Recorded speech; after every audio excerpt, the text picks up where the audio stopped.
Welcome everyone to episode 2 of Izuna Talk.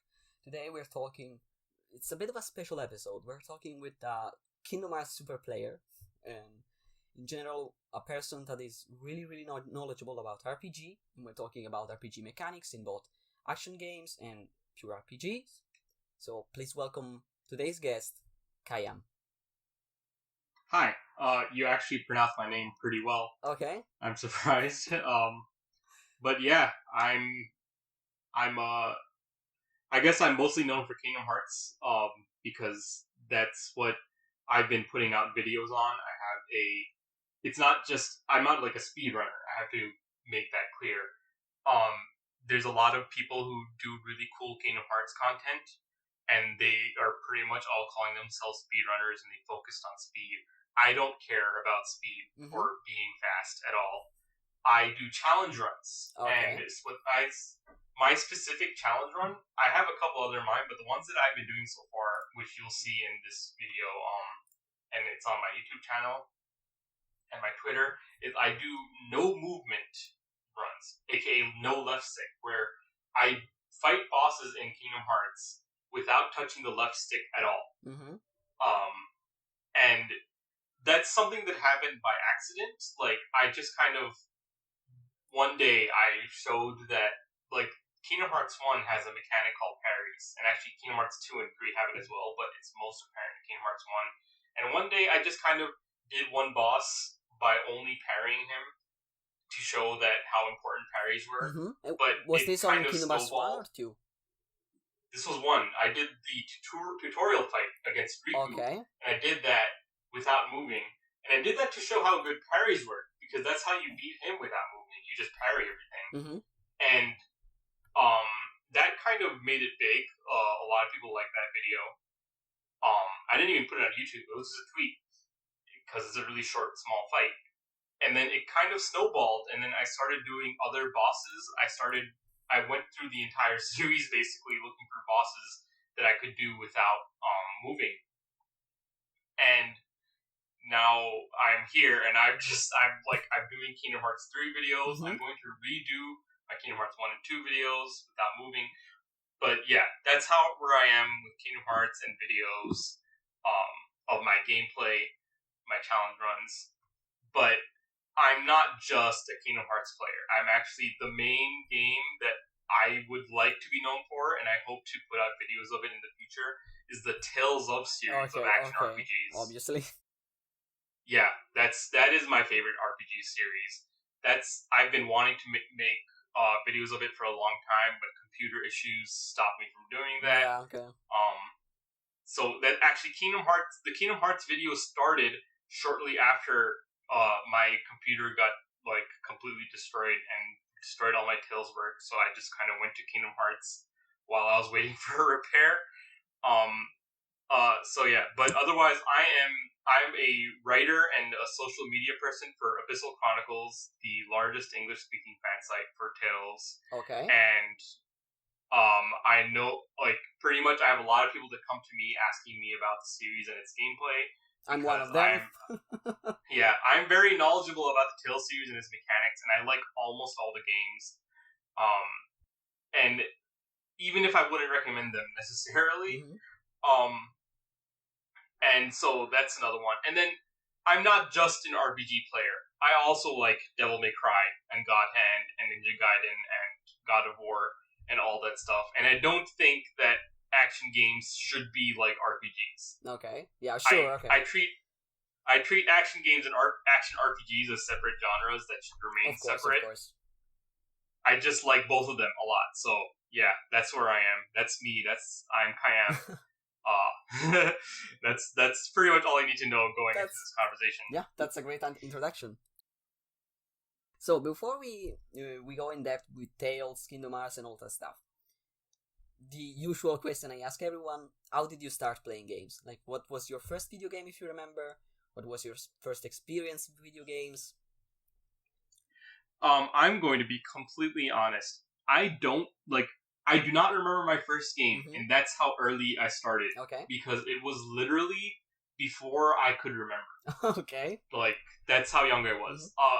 Supposedly, the story goes that I heard this from my brother. The story goes that they tried to get me to play Super Mario Brothers on the NES. Okay. But I didn't know how to use a controller because I was a baby. So that is my supposed start with video games. The first video game that I remember playing is a DOS game called Alley Cat. It's from the 80s. It's kind of just a silly little game. Alley Cat. Yeah. I have no idea. It's not really that. Yeah, it's an obscure game now. It was a fairly popular DOS game. It's just about a cat that's you play as a cat. You jump on a fence. You go inside a building, and then each window is a different level, and it's kind of like a platformer. That's the first game I remember playing. Okay. And then I went back and I played all the Mario games and all Super Mario Brothers and all that stuff. And I played a wide variety of genres. So I played Pokemon and I played Final Fantasy and I played as my RPGs, and then I played the Marios, my platformer. I played Zelda. That's my adventure games. So all the classic, pretty much. Yeah, but then I also played a lot of obscure things too, like I don't know if you've heard of Zombies Ate My Neighbors or The Lost Vikings. The Lost Viking, yeah. Or that's a really important game to me. Stuff like that. But one game I want to bring up is, so like my start with games is pretty much just my brothers had games and then I started playing them when I was young too. But I want to bring up like my start with action games. Were you gonna get into that? Was that your next question? With action games and with Tales and Kingdom Hearts specifically too. Okay, well, Tales and Kingdom Hearts comes a lot later. My introduction to action games was before those games even existed. Tales was not out in the West, and Kingdom Hearts didn't even come out when I was into action games. Okay. My first action games, there are two of them. I mean, technically it was a lot because I played a lot of beat 'em ups back in the day on the SNES. Okay. But there are two in particular that I want to bring up. The first is Spider-Man and Venom Maximum Carnage on the Super Nintendo. Okay, so that's the beat 'em up on the side-scroller beat 'em up, right? Yes. Okay. I want to bring it up because it's ridiculously hard. Okay. Like, it is one of the hardest games ever, honestly. But I beat it as a kid. Oh wow! Okay. Yeah. It took a long time, and it took leaving the console on when I couldn't play, like pausing the game and then leaving the console on for more than a day. And honestly, I didn't beat it on my own. I had help from my brothers. I have to be honest about that. Well, but you were, to be fair, you were a kid, so. Yes, I was a little kid, but like the thing is, I didn't give up. That's the important part. I didn't give up. Yeah, that's the important part. That's the important mentality. Yeah, and I never wanted to give up. No matter how much I lost, no matter how hard it was, I was still having fun, even from a young age. I didn't have to learn to not give up. It was natural for me to not give up. I was having fun even when I was losing, and it's a good game. It is a really good game, even though it is extremely hard. If you try it out right now, you would definitely find it hard because it is not as forgiving as any other beat 'em up. And there are good beat 'em ups coming out. You're making me curious now. Yeah, I mean, give it a try. It's not it's not smooth, but it's not clunky either. It's really tight. But the enemies are really aggressive. They're never going to give you a chance. You have to basically counter hit all of them because there's no openings. But it doesn't feel unfair because it's consistent. You can, once you figure out how it works consistently. But that game isn't as important as the next one. It's another licensed one. It's called Teenage Mutant Ninja Turtles 4: Turtles in Time. Okay, I heard you talk about that a fair bit. Yeah, that is a classic beat 'em up. I think a lot of people would say it's one of their favorite old beat 'em ups. Did you play the arcade version or the SNES version? Yeah, so I was gonna bring that up. I have actually played both of them, but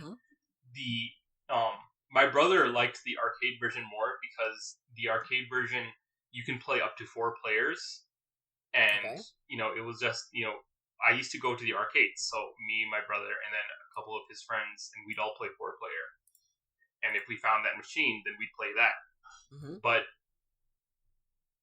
we also had the Super Nintendo version, which is, and I'm not the only one who thinks this. Everyone thinks that the Super Nintendo version is better. So it's considered better than the arcade? That's yes. Peculiar.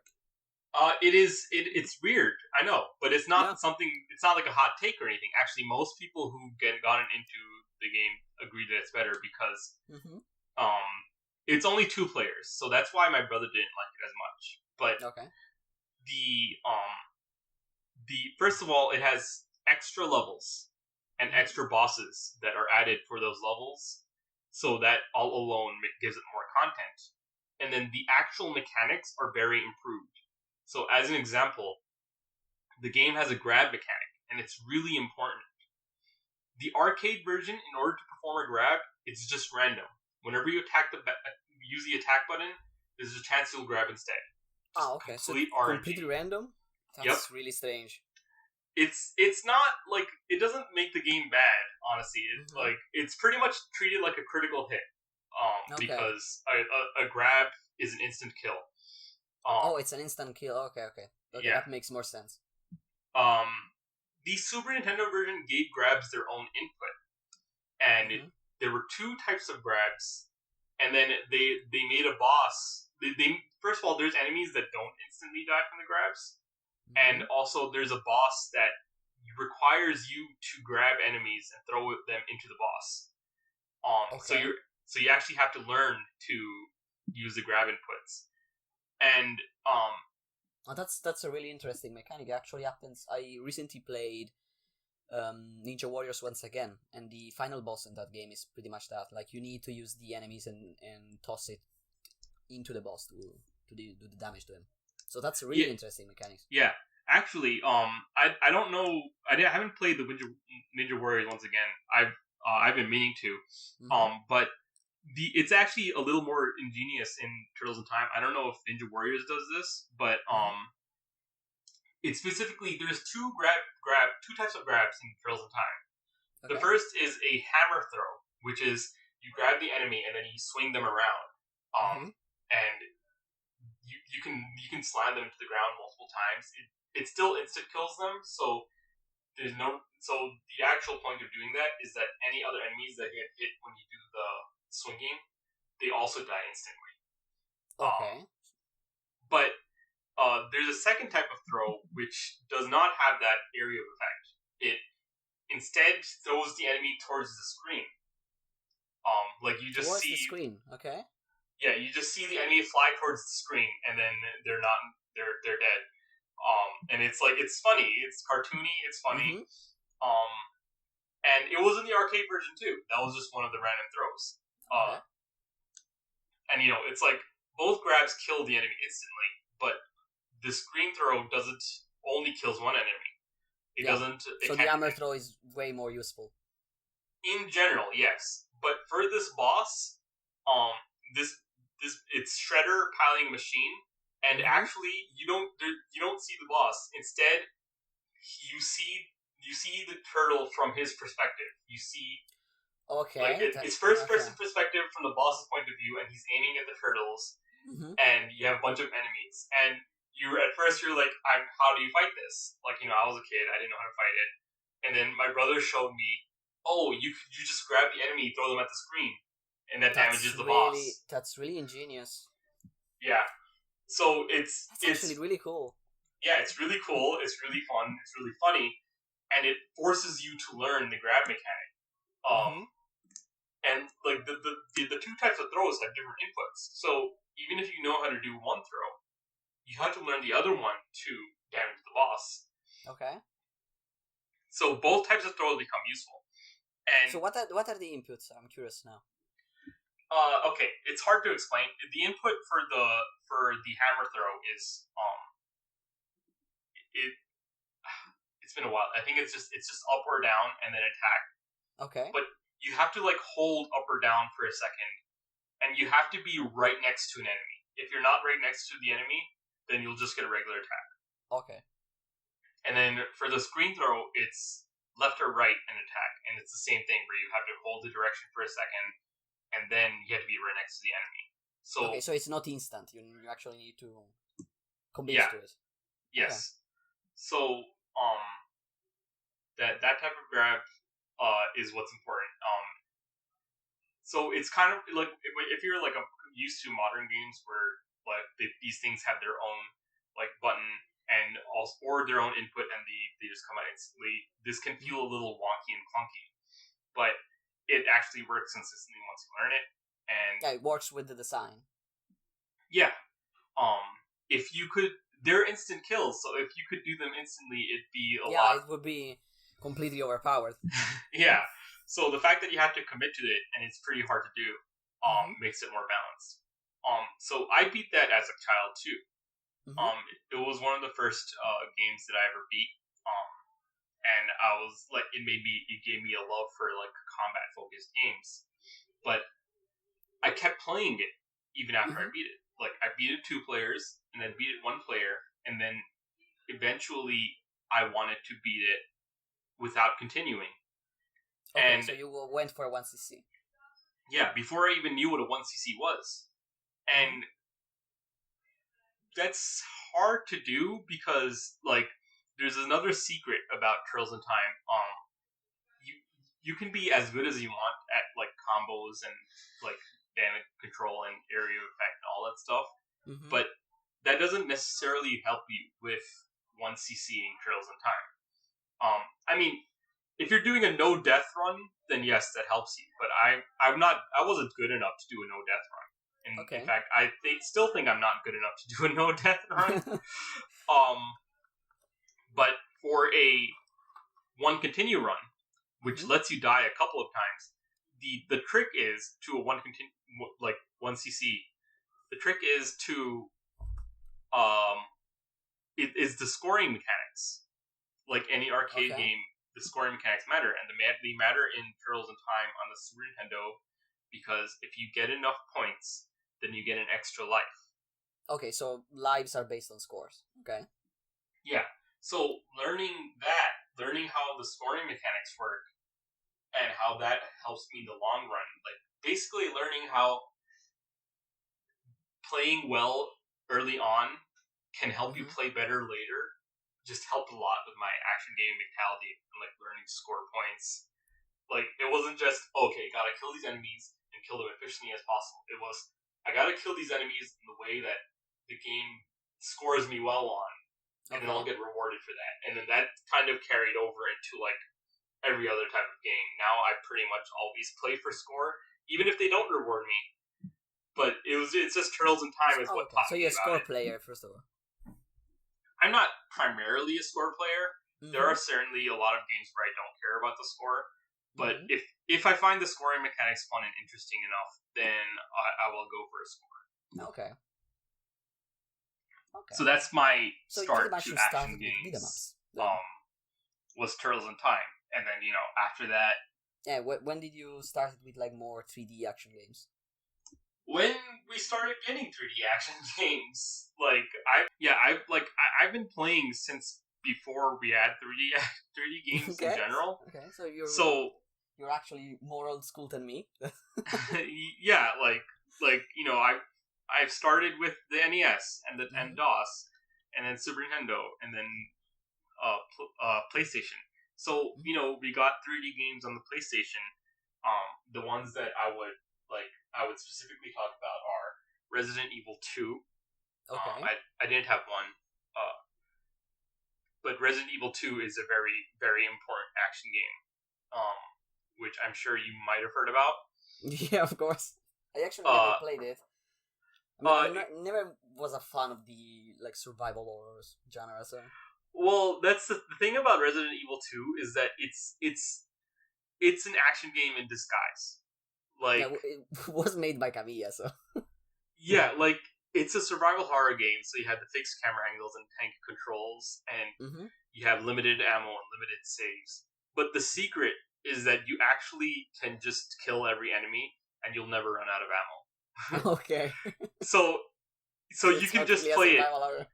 Yeah, so you could just play it as an action game, and that's how we got Devil May Cry 1. Yeah, of course. It was supposed to be Resident Evil 4. Yeah, and it was Kamiya who was making it because he made Resident Evil 2. So so that's one of them, and then there was Metal Gear Solid. Yeah, of course.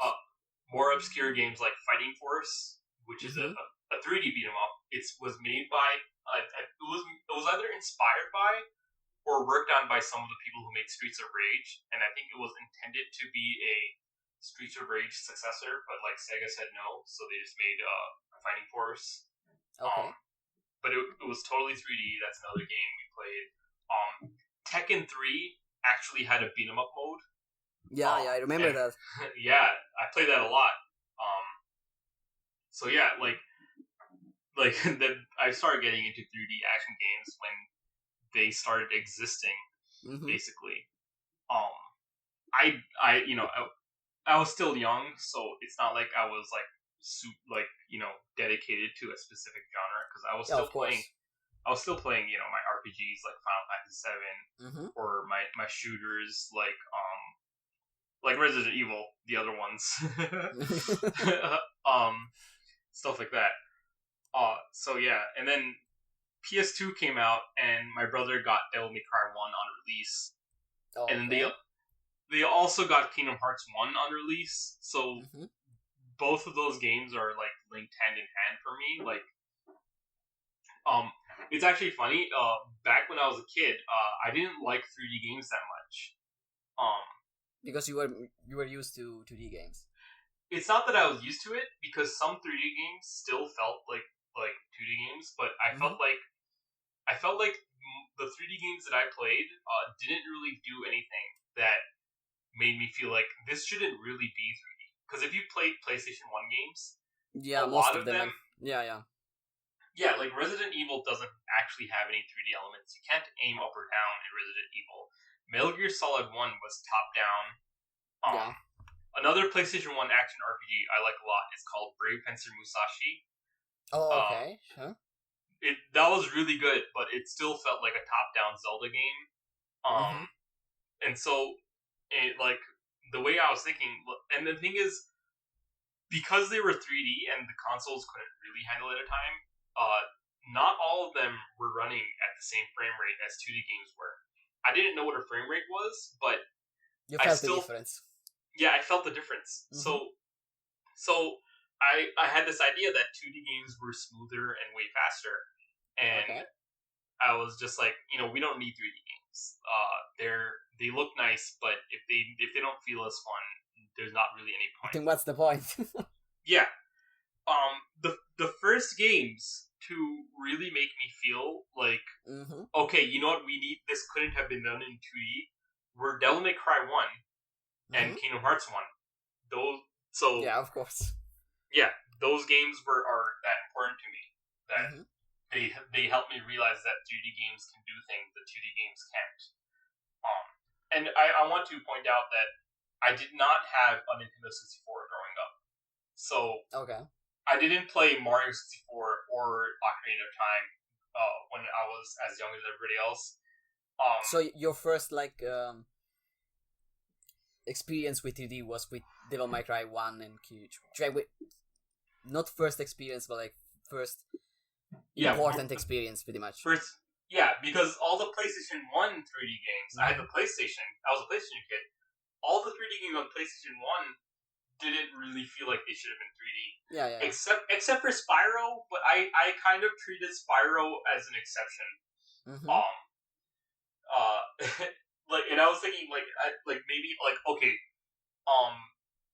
platformers are fine, maybe. I didn't really play first person shooters either. I still don't, actually. I don't really like first person shooters except for Doom. Yeah, me neither. So I just, even now, if I had played them, I would have been like, okay, 3D is great, but I didn't play it back then, so I didn't really feel like 3D was important in that sense. So yeah, you felt like the revolutionary aspect of 3D with DMC1 and KH, pretty much. Yes. I'm sure that if I played Mario 64 and Ocarina of Time as a kid, because I played them now and I love them, if I played then I would have felt it earlier, but I didn't. Yeah, probably, yeah. And then, around the time we got the GameCube later, and then we got Mario Sunshine and Wind Waker. Mm-hmm.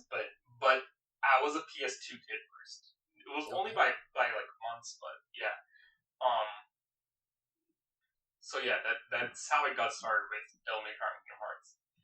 And then I guess I should bring up Tales. Tales was actually the latest one. Like it's way later. What happened was one day, like okay. There's this game on Game Boy Advance. It's called Sigma Star Saga. You've probably not heard of it. It's another obscure thing. I think I heard the name, but I don't know what that is. Okay, so Sigma Star Saga is an RPG, and I've always loved RPGs. It was the first genre I loved because it's the first genre I knew the name of, honestly. And Sigma Star Saga was an RPG, but what was unique about it was that whenever you went into a random encounter, instead of going into a turn-based battle, like every other RPG I played, it would go into a arcade space shooter. Okay. Yeah. So, like, you would play, like, a level of Gradius, for example, and then every enemy you kill gives you EXP. I actually need to check this game out. Yeah. And then after you're done with the level, you can level up and you can customize your ship and your weapon types using the experience you get. And then you're back to a top-down world where you're walking around like an RPG. And then you get into another random encounter and it's another Gradius level. It was really interesting. And yeah, really unique too. I pretty much never heard of a game like that. Yeah, so the thing that I really liked that concept, and I remember thinking as a kid, like, I need to point this out. I was also always into fighting games, like competitive. Like my start with fighting games was Marvel vs. Capcom 1, X-Men vs. Street Fighter, and Tekken 3. X-Men vs. Street Fighter. Yeah. Yeah, Tekken 3, So Soul much Edge. the best. Yeah, and so I was like, when I was a kid, I was like, this is a really cool concept of an RPG that whenever you go into a random encounter, it turns into another genre. Like, why isn't there more of that? And then the idea that I had as a kid was, what if there was an RPG that when you went into a random encounter, it turned into a fighting game? Okay. And then at some point... then Tales happened. Yeah, so at some point, my brother... I went to my brother's friend's house. And with my brother and his friend, he introduced us to Tales of Symphonia, which we played co-op. And I fell in love. I was like, this is it. This is the game I wanted. The RPG that turned into a fighting game. And then... And I really liked it. It was Tales of Symphonia. It was RPG, turned into fighting game. It was 2D fighting game. Even though it had 3D graphics, you only move, like, left and right. I mean, it's technically 3D, but you can't actually move, like, in and out. You can only move towards and away from your enemy, so it plays like a 2D fighting game. Yeah, of course. And so, when as soon as I could, I went and got Tales of Phantasia on the Game Boy Advance. Now, that's a game I would not recommend at all. I actually played that back in the day. It's really clunky, to say the least. Tales of Phantasia is a good game. The Game Boy Advance not on Game Boy. Not on Game Boy. No, it's a terrible game. But I had a lot more patience as a kid, and I just liked the idea enough that I stuck with it, and then I beat it. And then, later I would get old enough to be able to buy my own games, and that's when I started getting into the rest of the series. And I got Tales of the Abyss, and then Tales of Xillia, Tales of Vesperia, Tales of Graces. I introduced my sister to them. Okay. And she fell in love too, and then we all were like, basically, it's my favorite RPG series now, and it's purely because it's a fighting game. Like, that is the appeal for me. It's like, I can't even say it's an action RPG. It is. Yeah, it's really different from an action games. Like, it's more like a fighting game. Like, you're right. Like, all the general fundamentals you see in a fighting game translates really well in Tales. Yeah, like, for example, most Tales games don't have any invincibility on your dodge moves because fighting games don't. And it's made by fighting game devs. It was made by Namco, who made Tekken and Soul Calibur. And now they're working on Smash Brothers, and also Pokken Tournament. That's like 4 modern fighting games that they've been making. And if a little secret about Pokken Tournament, I want to bring that up, is that Pokken Tournament actually uses the same movement system as Tales of Hearts R on the Vita, which came earlier. Okay. And like, I tell people this a lot, that Pokken Tournament uses the LMBS, that's the characteristic name of Tales' battle system. And they don't believe me until I explain it to them, and they're like, "Oh, that's true." Yeah, it actually does. Yeah, now that I think about it, it does. Yeah, and it's specifically the one that they use in Hearts R. Like, you can move in 3D, and then you lock with the enemy, and you just move on in 3D for 5. In Tales of Hearts R, you free run, and then you land a free run attack, and then the free run attack transitions into a linear combo. Okay. And then it's exactly like Pokken. Yeah, you're right. Yeah, and it's the same company, so I don't think this is a coincidence. Yeah, I know it's not. So the Tales' combat system is called Linear Motion Battle System. It's about moving linearly. You only move towards the enemy or away from them, and that's just what the fighting game system actually is called, because that's how every fighting game is. Because you focus on one enemy, even if there's a group. So that's why I like Tales. The other reason I like Tales a lot is because it has co-op, and I love co-op. So the co-op aspect is important to you. Okay. Yes, and I played Turtles in Time. That was co-op too. Most of the classic beat 'em ups were co-op, and yeah, of course. I really am disappointed that 3D action games in general don't really explore co-op as much as 2D ones did, because it's part of the genre's genes, in my opinion. Yeah, well, the problem is the camera, pretty much. Well, the original Devil May Cry had fixed camera angles. Yeah. And Devil May Cry 3 actually did have a co-op mode. Yeah, with Virgil and the code you can input, yeah. Yeah, so, and they actually put it back in with the Switch version. Switch, yeah. Switch had co-op Bloody Palace, which is really good. So it proves that it can work. It's just they don't really do it that much. And I feel like with online play, so everyone has their own screens, they could actually do that more these days. But they just don't for whatever reason. And I think the closest we got is the co-op in Neo. Like, that's pretty much complete co-op. It's not a pure action game, but yeah, I mean, I would say Neo counts, because Neo is way more actiony than it's way more action than it's up. Well, yeah, it depends. Like, you can play it both ways. That's the thing. Yeah. So so as far as action games go, this is my thing. I like action games better than I like action RPGs when I'm purely thinking about the combat. But for Tales, the co-op aspect of Tales brings it above action games for me. So, for example, Tales of Grace's F is very similar to God Hand. Yes. In a lot of ways. Yes. Absolutely. I think God Hand is the better game. I think God Hand is more fun and has a better combat system. But I like Tales of Grace's F better because when I play Tales of Grace's F co-op, I have more fun than I do when I play God Hand, because God Hand doesn't have co-op. Okay, so yeah, okay. So co-op is more important to you in general, because it opens up more stuff. Okay, so that's actually interesting, because one of my questions was, what do you think of like action RPG like Tales? Because like I played Tales of Grace's F, really liked it, but I played like until after Kurt, I think. Kurt, yeah. And then I got really bored with it, because it started to feel really bloated. Like all the general encounters and the general like length of the game. Like I played for a long time to reach Kurt, probably like 30 or 40 hours, and I still have like more than half the game.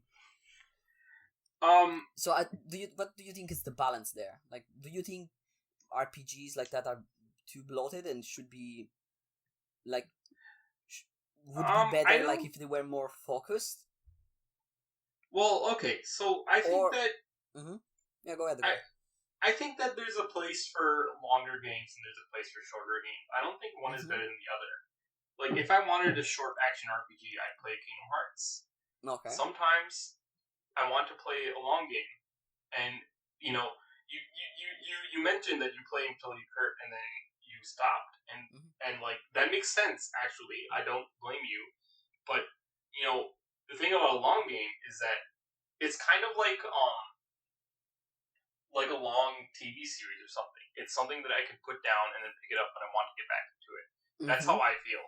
Okay. And then, you know, for Tales of Grace's F specifically, again, co-op factors into it. I was playing with my sister a lot, and you know, I like that will make it more like a lot more bearable. I was hanging out with my siblings, and you know, when you have a long-term thing that you can do, like that, like a long game that you can play co-op, that helps a lot. Like, of course, that becomes a community thing. Yeah. Yeah, another thing about co-op games in general is that most co-op games are short. So when you get a long co-op game, that's pretty special actually. So that's why I like Tales. And then, you know, there's other co-op RPGs that aren't really as actiony, like Divinity, Original Sin, and stuff like that. Yeah. That have similar like appeals. So I don't think that a game should be shorter or longer. I think that it's okay for there to be short games and it's okay for there to be long games, and they both achieve different things. Yeah. Okay. And that's more than fair. Yeah. And so like, and when it comes to Tales specifically, like, Grace's F is a little weird because Grace's F actually. So here's a little thing about Grace's F is that I didn't like it when it started. When I started playing it. Why is that? I will say this. I played it before God Hand. I'm sure if I played God Hand first, I would have gotten it. But originally, I didn't understand how to play Tales of Grace's F. It's completely different from the rest of the series, and it's completely different from every other game I've played in general, except for God Hand. And so I just didn't get it, and then it took like a little before Kurt for me to actually start liking it. So that's how I was able to power through it. Okay. And then Kurt himself was an interesting boss because Kurt is a really interesting boss. For me, I was having a lot of difficulty with him, even though I'm playing co-op. That didn't make it any easier. Until I switched to playing as Malik. And then I found him way easier. Okay. And I thought that was interesting. And I feel like that might have been intentional because Kurt, and in the story, Kurt is Malik's rival. Yeah. So I feel like that was like a little bit of story integration into the gameplay. So I like that boss a lot. But yeah, like, it's pretty much like, the thing is, since it was co-op, I was playing other games in between, when there's long-term RPGs, not just action ones, like, I play other games in between them. So that's a different mentality on how you approach it. Like, I approach it really different. Like, I usually like to like go full in depth with a game. Yeah, I mean, don't get me wrong. I go in depth into it and the mechanics. No, I mean like I'm play exclusively that one for like hours on end. Yeah, no, I don't do that with a long game. I only do that with shorter games. Which is why I prefer shorter games. Like, I really prefer a more focused experience. Which is strange because it wasn't always like that. Like, when I was little. Probably because I had more time, but I really liked open-ended, like, long RPGs. And now that I'm more like focused on, I'm more interested in the mechanic side of things. I prefer like shorter, highly replayable games. And it's something that, like, Grace SF, it actually is highly replayable with all the NG plus and the fact that you can change character with the dolls you get in New Game Plus and all that, so you can play with your favorite character pretty much from the start. Yes. And you can do all sort of challenge runs and solo runs and all that. But the thing is, I wanted to do that, but the game didn't end. Yeah, it's a long replayable game. Like, it went on and on and on, and I said, okay, that's really interesting, but it started to drag on. And I think the problem I have with it is the enemy design. Like, really? Yeah, because it is cool. They're not badly designed, but the fodder enemies, like the random encounters, they're not really random, but are designed like a normal random encounter in an RPG. Yeah. So pretty much like general fodder you use to level up and then prepare for the boss. What difficulty did you play on? On the highest available every time I unlocked it. That's interesting. I had fun at the start, but and it wasn't easy. Like, I mean, fodder is not the right word for maybe, but it wasn't easy. But it was it's repetitive. Like, once you got the strategy down for the specific enemy type, you pretty much set up and you do that thing over and over and over and again. Oh, okay. I mean, I think that's just another mentality thing because it's kind of like okay. Actually, it's also because Grace's F lacks the scoring system of other games. If you played the other Tales games, then you already know how to do it. It's like what you're meant to do is you're not, instead of finding the strategy and then doing it, you're supposed to be able to find multiple strategies. And for the other Tales games, it's more obvious that you do that because they have the grading system. You can find a strategy that works on an enemy, but then you might get like negative grade, and it's like, okay, I didn't do that well or something, and then you have to you have to do that, and then you find different strategies, and then not only do you have to find different strategies, you're encouraged to find different combos, even if you get the right strategy. What combos are you using? And so they kind of like let the enemies linger a bit, ready to do combos on them. And then other Tales games actually have a skill called minimum damage that exists for you to be able to combo as much as you want without killing an enemy.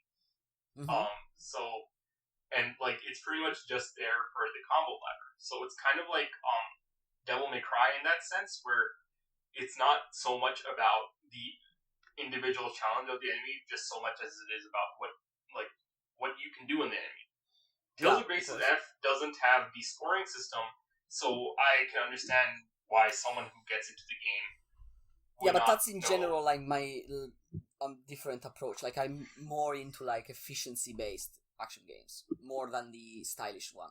So that's like. I mean, the thing with Tales is that Tales isn't about style. It's just that when you discover combos, when you use the regular enemies to discover different types of combos, the strategies for the much more difficult and complicated boss battles become more apparent, because then you've already basically skipped the combo step.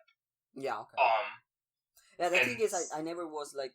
To me, it never felt like I needed to do anything different in random encounters, because grades is not something like you use as a currency until like New Game Plus. Yeah. So it didn't feel like readily relevant at the moment. Yeah.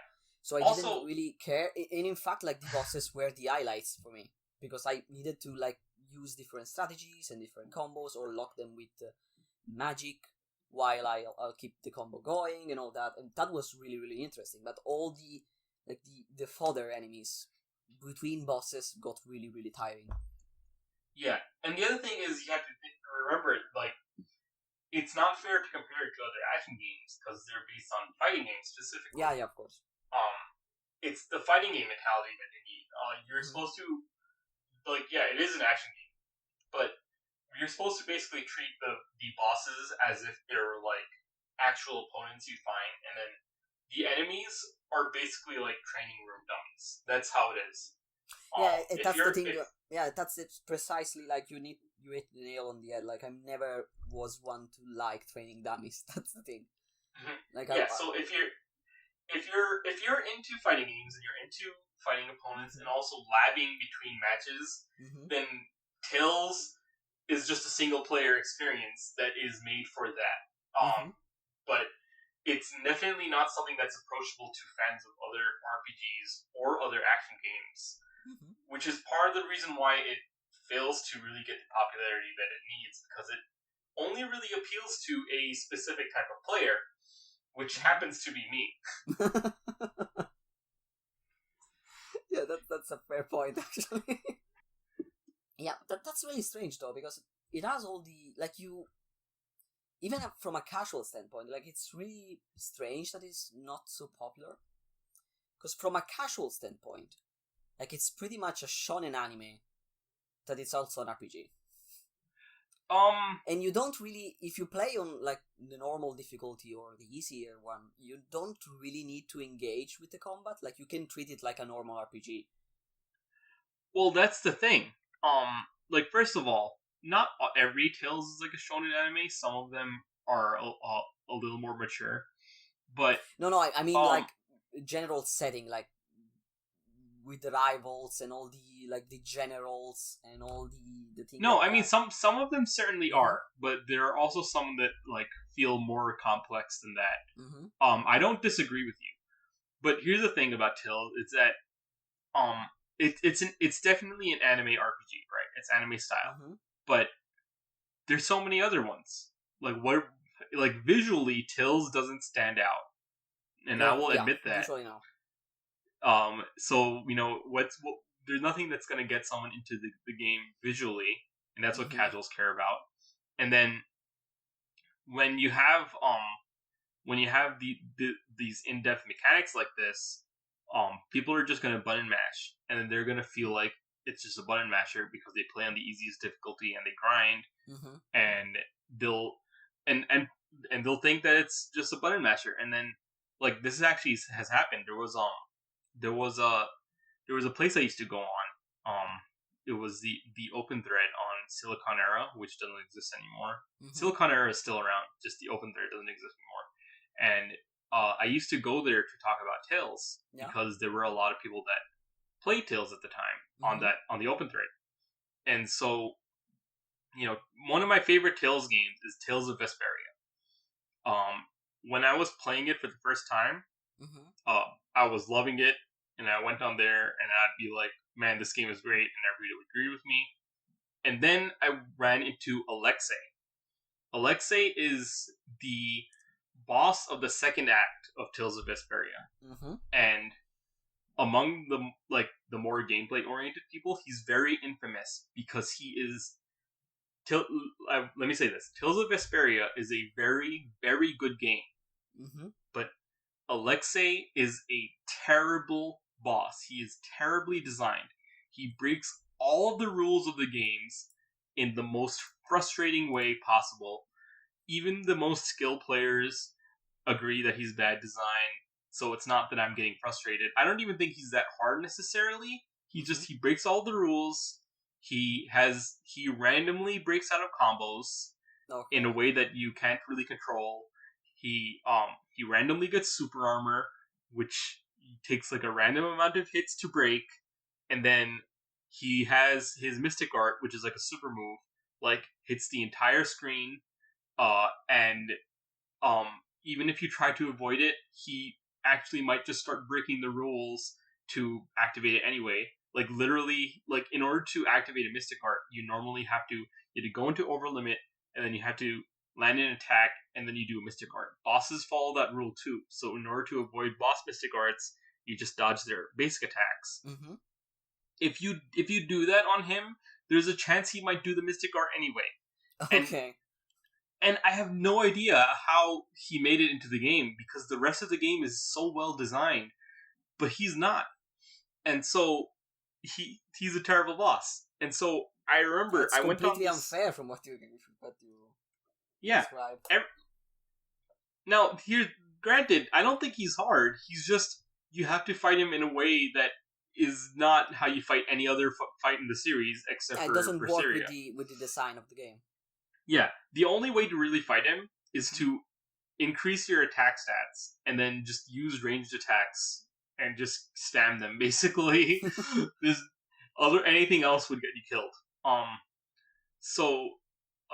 I remember I went on this open thread for Silicon Era when I fought that guy, because I was good at dodging and stuff. But when I first tried him, it was over an hour of playing before I realized that I wasn't dying, and neither was he. And I just had to load the game and just increase my stats, otherwise I couldn't win. Mm-hmm. And I was so frustrated, and I was like, I'm gonna go to open thread, I'm gonna rant about this, and I listed like every single design flaw that he had, and I got a bunch of replies, but all the replies said the same thing. It was like, wow, this game is deeper than I thought it was. Okay, so no one really went in depth with the mechanics of the game. Yeah, no one understood. No one understood anything I said. They were just like, "Huh, this is pretty a deep game then." And I wasn't even praising the game. I was complaining. And then I was at that point. I didn't even care about the boss because I had already beaten him, and I was confused. And I was like, how do you guys have fun? First I asked, do you even know how to combo into an art? And they didn't. Oh, and that's really? not it. Yeah, all you have to do is you press X and then you press circle, and they were like, no, the basic of the basics. Yeah, and the game tells you that in the tutorial, but they didn't pay attention, and they just said no. And then I was like, how do you guys have fun, honestly? And they just said, I just press buttons, I hit things, and have fun. And that's when I knew, I'm like, yeah, I'm not. These are not my people, And the sad thing is that this is just how it is with RPGs. Action or no, even if it's turn-based, most people who call themselves resort to grinding. Yeah, most people who call themselves RPG fans don't care about the gameplay. So even though I am a big RPG fan, and I will say that, I can't really connect with other RPG fans because they don't actually. Yeah, they don't care about the same things that I do. So, man, let me bring up Kingdom Hearts. There was a person I know who I didn't know their tastes in RPGs. This is really the really weird thing, is that even if they are deep into the gameplay of other game genres, they still treat RPGs like the gameplay doesn't matter. That's something I saw, in general. People have this idea that if you have a problem in an action game, you change strategy and you solve the problem that way. But if you get a problem in an RPG, they immediately resort to, okay, I need more levels. I just need to grind. Yeah.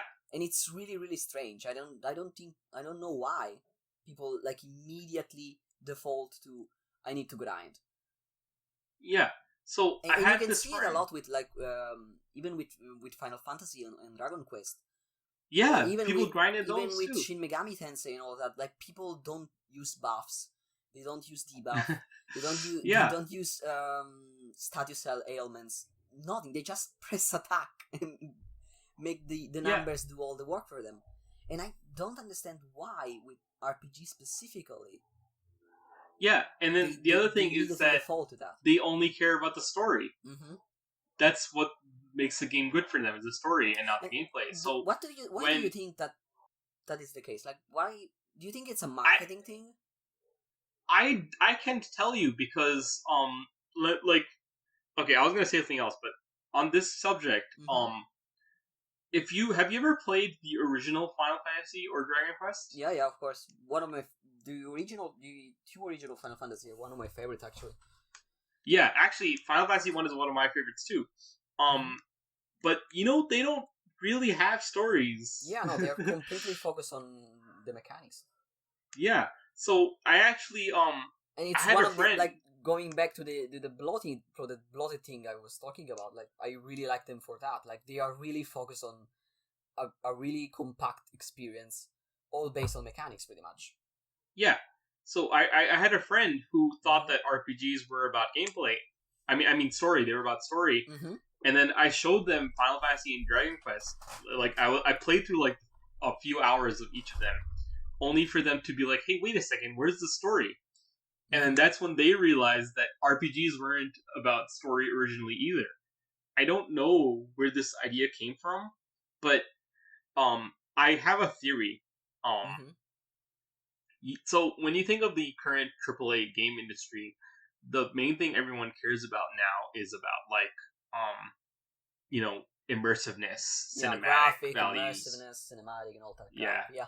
And so even though a lot of AAA games are not RPGs, they have that same problem where people care about the story over everything, right?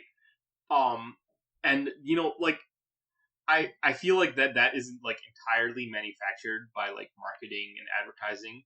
Like they're like, look at these cinematic trailers and stuff, and then you play the game and you get the cinematics, and you're like, cool, and I'm immersed.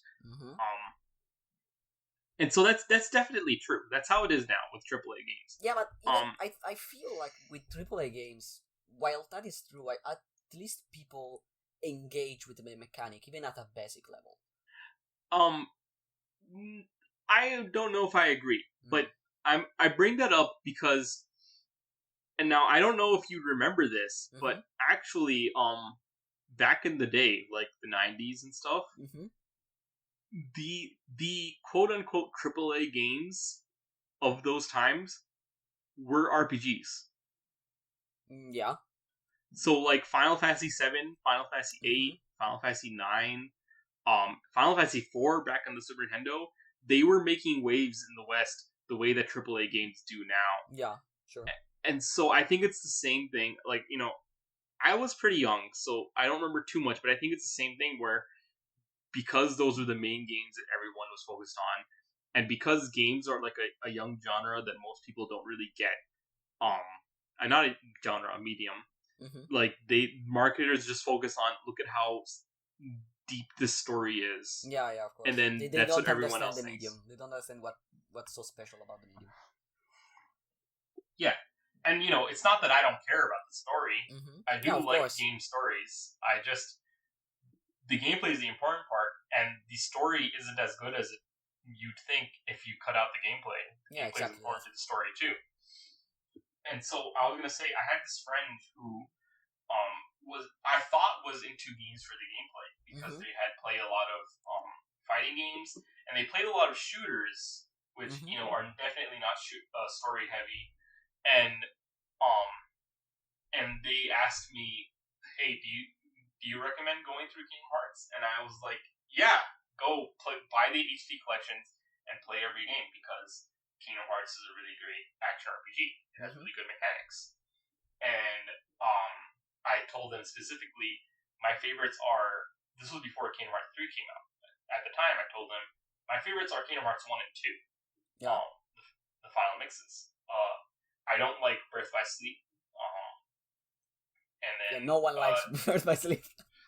Gameplay-oriented people don't like Birth by Sleep. Yeah. Story-oriented people love it. I don't understand why, because the story is pretty crap. But okay. Yeah. And I was expecting to connect with them about the gameplay because we usually do. This is a third person I play fighting games with. Okay. And they all have also played Devil May Cry. They have also played shooters, and we had talked about gameplay before. But then they were like, "No, Kingdom Hearts 1 and 2 are the worst ones. Birth by Sleep is where it's at." And I didn't get it, and I was like, "This is a complete disconnect. What am I not getting here?" And it turns out they only care about the story. Just the very fact that it was an RPG made them care about the story more than anything else. Even though it has more in common with Mario than it does with other RPGs, honestly. Yeah, that's the strange thing. I don't really understand why.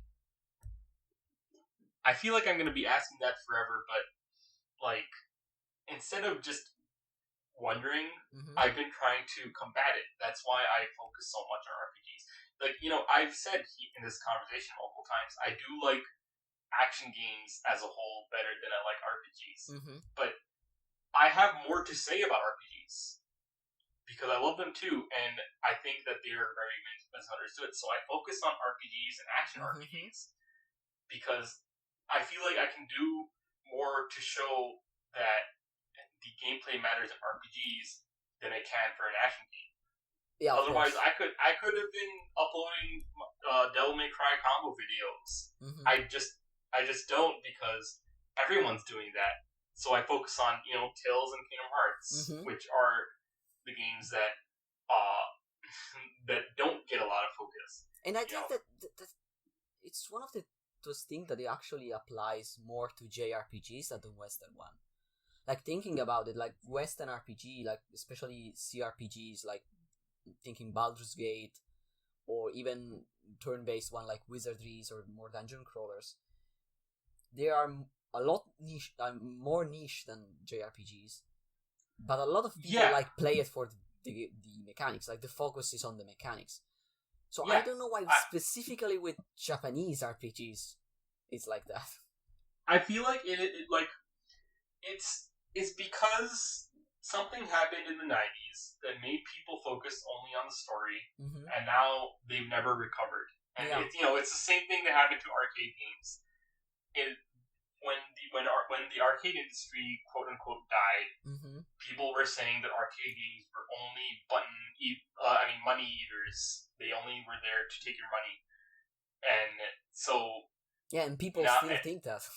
Yeah, they just never recovered, even though it's definitely not true. No, it's not true at all.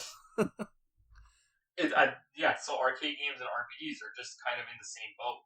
So instead of I think that's really what it is. So instead of just continuously wondering why, I've just been dedicated to dispelling the notion. That's why I do my Kingdom Hearts videos. That's why I do challenge runs and not speed runs. That's a great thing, actually. Yeah, and that's why I'm planning on doing more Tales stuff. I do Tales stuff. I talk with Tales fans and I write a lot of stuff, but I want to do video content to really show that the gameplay matters a lot. And it's just insane. Here's another one. There's an action RPG that came out a couple of years back called Witch and the 100 Knight. Okay, so yeah. I'm not gonna recommend it as an action RPG. The combat isn't that deep, but the enemy design is pretty fun, and the way the RPG mechanics interact with the action mechanics is pretty fun. So I had fun with it. And there was an interesting thing where if you just go through the game, you get the bad ending. And in order to get the alternate endings, you have to one of the things you have to do is you have to fight 3 optional bosses, which are way harder than anything else the game told you to fight. Okay. So I didn't fight them yet because I thought, I'm underleveled. But then I went to beat the game and I got the bad ending, and then I was like, okay, let me see what else I can do to get the other endings. And it turns out the answer is to fight those bosses. And so I fought one, and it was ridiculously hard, and I just didn't get it. And I was like, I must be missing something here. And I was getting desperate, so I looked up a video. I looked up guides, first of all, and the guides all said to reach level 80. Okay. And I was level 40, so I'm like, I'm not doing that. And I looked up a video, and the video was someone who was level 80. So I was like, no, and the thing is, Witch in the 100 Knight, this is the thing that people don't understand about games in general. They think that if they have any trouble with the game, they can just look online, and there will be a solution for it. And for a lot of games, that is true. Yeah, for RPGs, not. For RPGs, just, okay, you need to reach this level. That's it. There are some RPGs popular RPGs that people actually do end up going in depth for. Like yeah, of course. I'm generalizing, but you don't find like the usual help you find with other genre. Yeah, but even with games in general, the thing is, like when I say I looked up guides for Witcher 100 Night, there were like 3 guides, and there was like 1 person making videos at the time, because this is a very, very obscure game. So when you get really obscure, sometimes there's no content at all to help you out. Yeah. So it wasn't that every video was telling me to grind. There was only 1 video on this fight, and it was telling me to grind. And I was like, okay, because there's no one else on the internet talking about this game, I know that you're missing something. So then that revelation alone is what made me go back and beat the fight at level 40. Okay. Like, even though I was getting desperate, once I found out that I had no help, I was just like, okay, you know what? I'm just gonna figure out this boss fight, and then I did. And then it's not like that was probably like the second hardest boss in the game. Every fight that came out afterwards wasn't as hard, and then the only fight that was harder was the true final boss, which, even though it's the true final boss and it's the hardest fight in the game, I still didn't need to level up for. I just needed to use all the strategies I learned. But again, all the guides online saying, "Oh yeah, just level up." And it's especially because the game was made by the people that made Disgaea. Yeah. And Disgaea is like... Yeah, it's a grinding game. It advertises itself as a grinding game. So the few people who have played Disgaea went on to play Witcher 100 and go in the same mentality, even though where Disgaea is designed for grinding, so it's actually interesting, you can reach max level in an hour because that's the point of the game. Yeah. And you can then reincarnate to level 1 and do it all over again. Yeah, you can, like, there are people that have gone speedrun the Platinum Trophy and got it in a couple of hours, because even though it's a grinding game, even though Disgaea is a grinding game, it's designed for it, so it actually is, like, there's a lot more fun stuff you could do with it than any other RPG where grinding is just, like, something players do when they get stuck. Yeah. Witcher 100 Night is not a grinding game. Okay. So the few people who played this guy went to Witcher 100 Night, assumed it was a grinding game. Whenever they got stuck, they grinded, and then that's it. And so those few people made a few video guides, and then that's where we are. So I was alone, and I beat the game, and then I was like, yeah, that was one of the games that made me realize, like, yeah, like, no one understands this genre. And this applies to pretty much every, like, good or well-designed RPG. You never need to grind. You almost never need to grind in RPGs. Yeah, I actually have a rule that, if okay, so with the exception of Disgaea, because that's obviously the point. Yeah, of course. If an RPG forces me to grind, then it's not a good game. Yeah, it's not well designed. Yeah, but the funny thing about that rule is that I have not found an RPG that forced me to grind yet. Yeah, probably. Most RPGs I have found a way to win without grinding, so nothing has broken that rule that has come out in the last 30 years, basically. Yeah, I think the closest one is not really true, actually, because it's like the curve and the general pacing of the game is really well designed, but the closest one that reaches that is Dragon Quest 1, because it was really, really ancient, pretty much. Yes, and you didn't really have many tools to have to deal with fights. You pretty much have only spells, a couple of spells. I was gonna bring that up, but the pacing of that game is so well designed that you don't really need to grind if you continue to, like, do all the fights, do the random fights and that. Yeah. You never really need to stop and grind. The thing about Dragon Quest 1 is, I was actually going to bring that up as an example, because you do have a minimum level required to be able to beat the game. Yeah. And that's because you need certain spells, and spells come with levels. So if you play correctly, you're gonna find yourself grinding. But it is also possible to not grind. Like, it's not even just the fact that doing every fight. It's also like how you can only save at a very few points in Dragon Quest One. Mm-hmm. So you might end up, you go out and you fight, and then you get really damaged, and then you go back to town and you heal and you save, and that levels you up too. That's not grinding. That's you. Yeah, that's true, like, engaging with the game. Yeah. So that actually helps you. And that's because it comes from like the design of Ultima and Wizardry, which was based. Yeah. Dragon Quest was based on them.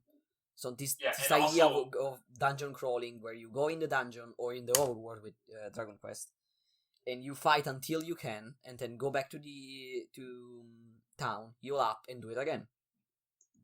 Yeah, and Dragon Quest specifically, the creator said he wanted going out to be a gamble. Mm-hmm. So he made it so that you can only save at a few certain times. Like, this is a lot of things people don't understand. They actually did have the technology to save anywhere on RPGs because they were completely static games, so it was easy to save anywhere. But he specifically was like, I'm going to make save points to make it risky to go out. And so you have to... Yeah, of course. And you can see that in the overworld too, in how it's designed. Like, you have different tiles that have different spawn rates. And you can... if you go like in the mountains, for example, at the start, you will find a lot of harder enemies. And that's by design. Yeah. And also, if you take an alternate route, like there's one part where if you try to tackle the southern continent, the enemies are harder. Mm-hmm. But then if you go to the dungeons on the north first, the enemies there are much more bearable. Some of the dungeons don't even have enemies actually in Dragon Quest 1. But yeah, that's how it was. And then like since then, games have been becoming less grindy. There's no Final Fantasy game where you have to grind, honestly. And then and then ever since I want to bring up Final Fantasy game. Maybe. Well, no, you don't really need to grind. You can do it level 1. You know? Yeah, the only example I have in mind is Final Fantasy X, but that's with the optional bosses, not with the story bosses. But even 10, if you know what you're doing, you can do it pretty much level 1. Yeah. It's just about learning mechanics. I will like, not only do you not need to grind in any Final Fantasy game, I will say there's no RPG that has come out of SquareSoft or Square Enix since Final Fantasy VIII that you couldn't theoretically do a level 1. Because I think that's fair. I think that's like a specific part of the design of SquareSoft and Square Enix games. Like Final Fantasy VIII, you can do it level 1. Yeah, he actually penalizes you if you do it high level. And then Final Fantasy 9 as well. And then those games, you have to actually really try hard to not level up. But those games, it's still possible. That's just how the balancing was. Even if they didn't intend for you to be at level 1 literally, they balanced it for level 1 really well. And then nowadays, whenever Square makes an RPG, they have an option to turn off experience entirely. Oh, okay. And Square, like Kingdom Hearts has it, Bravely Default has it, the latest Final Fantasy games have it. Like, Square is the most popular JRPG developer, and they're putting the option to play without experience, and people still think you need to grind, even though the option's right there. Yeah. And the thing is, it applies also to like games a lot, like even action-oriented games like Neo. Like, I saw a lot of people. If you go to the Reddit, you will see a lot of people like, oh, I don't know how to beat this boss, and most of the answers are like, use this build and one shot it pretty much. No one really explains the moveset or what moves are safe or unsafe and all that. It sucks because those games have more in common with action games than they do with other RPGs. Yeah, of course. But because the label says RPG, you get this certain mindset that oh, the only thing that matters is the levels. Mm-hmm. And that's if people care about the mechanics at all, because some people will just say the only thing that matters is the story. Yeah. They don't even play it. It's really strange. So before we go on with the Kingdom Hearts and all that stuff, you actually asked me to do something. Yes, the Riku test. The Riku test. Did you actually do? Did you do it? Yeah, I did it. So you asked me. First of all, you asked me to beat to start a new file at level 1 and beat Riku, the tutorial boss Riku on the island at the start. Yes. See how long it took and what strategy I used and general analyzing the boss. So before I tell you what I found out, I'm really curious. How did this testing started? Like, when did you started like using this as a test, and why did you use it as a test? So there was it's like this. There was a person I knew. Mm-hmm. I don't really want to go into that much about the actual person because we're not friends anymore. Yeah. Okay. So I'm not gonna say the name. Like, it's just personal stuff. Yeah. Okay. But they really hated Kingdom Hearts, mm-hmm. and they would not believe me when I said that the game is literally deeper than any other game they've played, and I've known all the games they've played. Mm-hmm. And so one of the things that came up was a certain mechanic. I didn't tell them what the mechanic did. It's just I was talking about how I discovered a mechanic in Kingdom Hearts, mm-hmm. and I thought that Kingdom Hearts was well designed because I discovered that mechanic when I was really young, when Kingdom Hearts 1 came out. Mm-hmm. And then I had another friend who backed me up, and they said that they also had discovered that same mechanic at the same time. Kingdom Hearts has a lot of hidden mechanics. Mm-hmm. That was one of the mechanics that we discovered when we were young in Kingdom Hearts 1, and it was through this Destiny Islands Riku fight. And so that's when I proposed the test. I was like, okay, let's see if you as an adult are even smart enough to discover this mechanic. Mm-hmm. At the time, it wasn't about Kingdom Hearts 1 specifically. It was pretty much just me trying to disprove this person and trying to call them dumb or whatever. And naturally, they failed. It took them 40 tries to even get one win on Riku, mm-hmm. and they couldn't recreate it. Okay. So yeah, I was right. They sucked. And they still suck. But then I was like, okay, that's a little bit unfair. Maybe there was just luck that me and this other friend were able to discover how to beat Riku. Mm-hmm. So I started testing other people, and I started testing people with all sorts of backgrounds in gaming. Some people don't play games at all. Mm-hmm. Some people did. Some people played a lot of games, but they never played Kingdom Hearts. Some people played Kingdom Hearts, but they didn't really discover this mechanic. Some people only play certain types of games. Everyone I knew who was able to play Kingdom Hearts 1 in some way, whether I visited their house or it was someone I knew on the internet and they got a ROM or they got the HD collection recently, I would test them. Mm-hmm. I would tell them the exact thing I told you to fight Riku, and every single person eventually found a way to beat Riku in less than 40 tries, beat him consistently, and they had all discovered some of the game's hidden mechanics through that fight.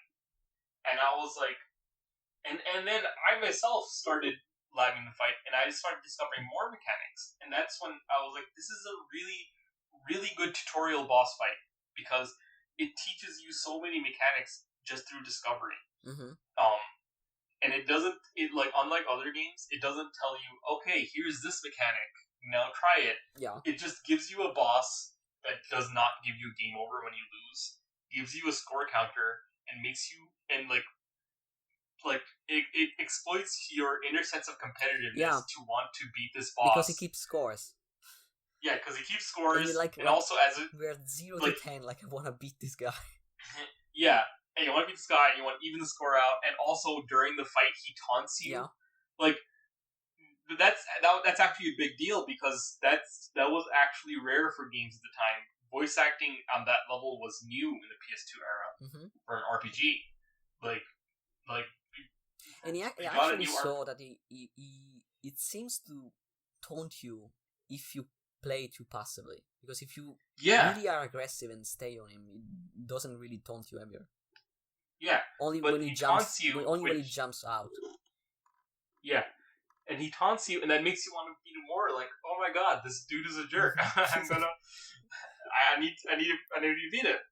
And when you eventually beat him, you come out with a better understanding of the game and its mechanics. So I'm not going to say specifically what I discovered or what other people discovered till I hear your results. Okay, so first of all, I played Kingdom Hearts before, so I wasn't completely blind. Yeah. So my first win was, the actual counter was 13. It's more like 11, because the first two was me like trying to attack with circle. Oh. So it's more like 11. So my first win I got an 11. The first strategy I used was making with his first attack. Then do either two hit aerial, to hit in the air. When he counters after that, either make him whiff or parry, which is safer. Then 2 hit aerials again, and when you will probably do the wake up attack after 5 hit or so at level 1. You sidestep right, and you can then have a 3 hit ground combos and with a finisher. Okay. After 10 attempts or so, I kind of find out you can loop him. You start the same, like you make him whiff, you aerial hit, 2 aerial hits. He will do the wake up attack. You sidestep that, and you can do a 3 hit ground combo, so with a finisher. After the finisher, you can jump and do an aerial attack. That aerial attack will either parry his attack if it starts before you, or it will hit him and put it on the ground again. You will do the wake up, you sidestep again, you do the 3 hits on the ground, and you do it all over and over and over again until you reach like when he starts to be low health. It seems to go in the wake up the wake up animation after less hits. Yeah. So you play a bit more safe. You don't use the finisher, and you use you parry more actually to be more safe instead of just making him whiff. And the fight is done. And with that, I pretty much can win almost every time. Yeah. So that's actually the thing. The mechanic that Riku is intended to teach you, it's the parry. No, it's not the parry. Oh, no? Actually, the parry is what the other kids teach you. It's not to use the finisher then. No, actually, neither. Okay. it's his counter when he kicks you. The wake up attacks, yeah. Because that mechanic is called a revenge counter. Yeah. Yeah, sure. Which you might have heard of. Yeah. Yeah, and when you fight the other 3 kids, you can combo them as much as you want. They teach you the parries and they teach you the different effects of parries, but they're basic enemies. Riku is the boss. He teaches you about bosses, and bosses have revenge counters. Counter, yeah, sure. Yeah. The most dangerous move he has is the kick. Like at level 1, that kills you. Yeah. And so I think you can survive one if you're full health, but you need to be full health. Yeah, okay. You can survive 1 hit, and then but it's the most dangerous one. And the thing I found out with the wake up attack, it's that it actually teaches you not to mash, and that the fact that using finishers is not always the best way. Yeah, so he teaches you can't mash to win. Yeah. You have to time your parries, obviously, but you also, if you keep attacking, he'll counter eventually. And so, some people might get frustrated and be like, "Oh man, yeah, but he it's breaks consistent. Out of my combos." Like it happens the same way every time. Yeah, eventually you'll learn when he does it. If you keep fighting him, like, this is not something that you can just discover on one run. Yeah, no. Which is why it doesn't give you a game over. Mm-hmm. It just gives you a score counter and makes you want to play again. And because of those repeated attempts that the game makes you want to do, it's more likely you'll discover, oh, he only breaks out of my combo at specific points. It's completely consistent. At level 1, it's 5 hits. Actually, it's not based on your stats at all. It's not. No. It's like Kingdom Hearts 2 Final Mix, pretty much. Yeah, this mechanic is from Kingdom Hearts 1. Oh, okay. It's called. It's just 4 hits. Mm-hmm. 4 hits, and then he'll break out. And then when he's at low health, it changes to like 2 or 1 hits. Yeah. But some people, like, with this strategy, even on level 1, when you discover that revenge counter strategy, it's possible to even beat him before he starts breaking out in 1 hit. Like, yeah, I did it a couple of times. Like, you don't need to like do aerials or anything. I mean, the fact that you did is interesting and that's fascinating. But yeah, but that's because I know how to. I already knew how to play Kingdom Hearts, so I knew that the aerial attacks are usually safer and faster. Yeah. Most people I tested haven't played Kingdom Hearts 1 as much to know that. But yeah, and then what's it called? Yeah. So you can just loop him with that. Like, it's even if somebody doesn't discover the exact number of hits, they'll always discover how to consistently avoid it. Yeah. And that is the secret. That's why this boss is so well designed, because he teaches you that. And then what's even more interesting is that that's not the only revenge counter he has, actually. He has a second one, which is when he blocks. Oh, okay. Oh, so that's linked to the revenge counter too. Okay, I didn't notice that. Yeah. When he blocks, if you hit him 3 times when he blocks, he'll do a separate counter. Oh yeah, no, okay, yeah, that okay, that I saw. Yeah, but the thing is that number is stored. So if he blocks and he blocks 1 hit and then you wait and then he blocks again, it'll only take 2 hits. Yeah, because I he saw remembers that. the last time. I saw that actually. Yeah. Because on after wake up, sometimes it blocks and immediately counters if you eaten already. Yeah. So my some people I've tested never discovered how to avoid the kick, but they have discovered that after 3 hits on the block, he'll counter, and they could dodge the counter and then hit him. And that's how they won.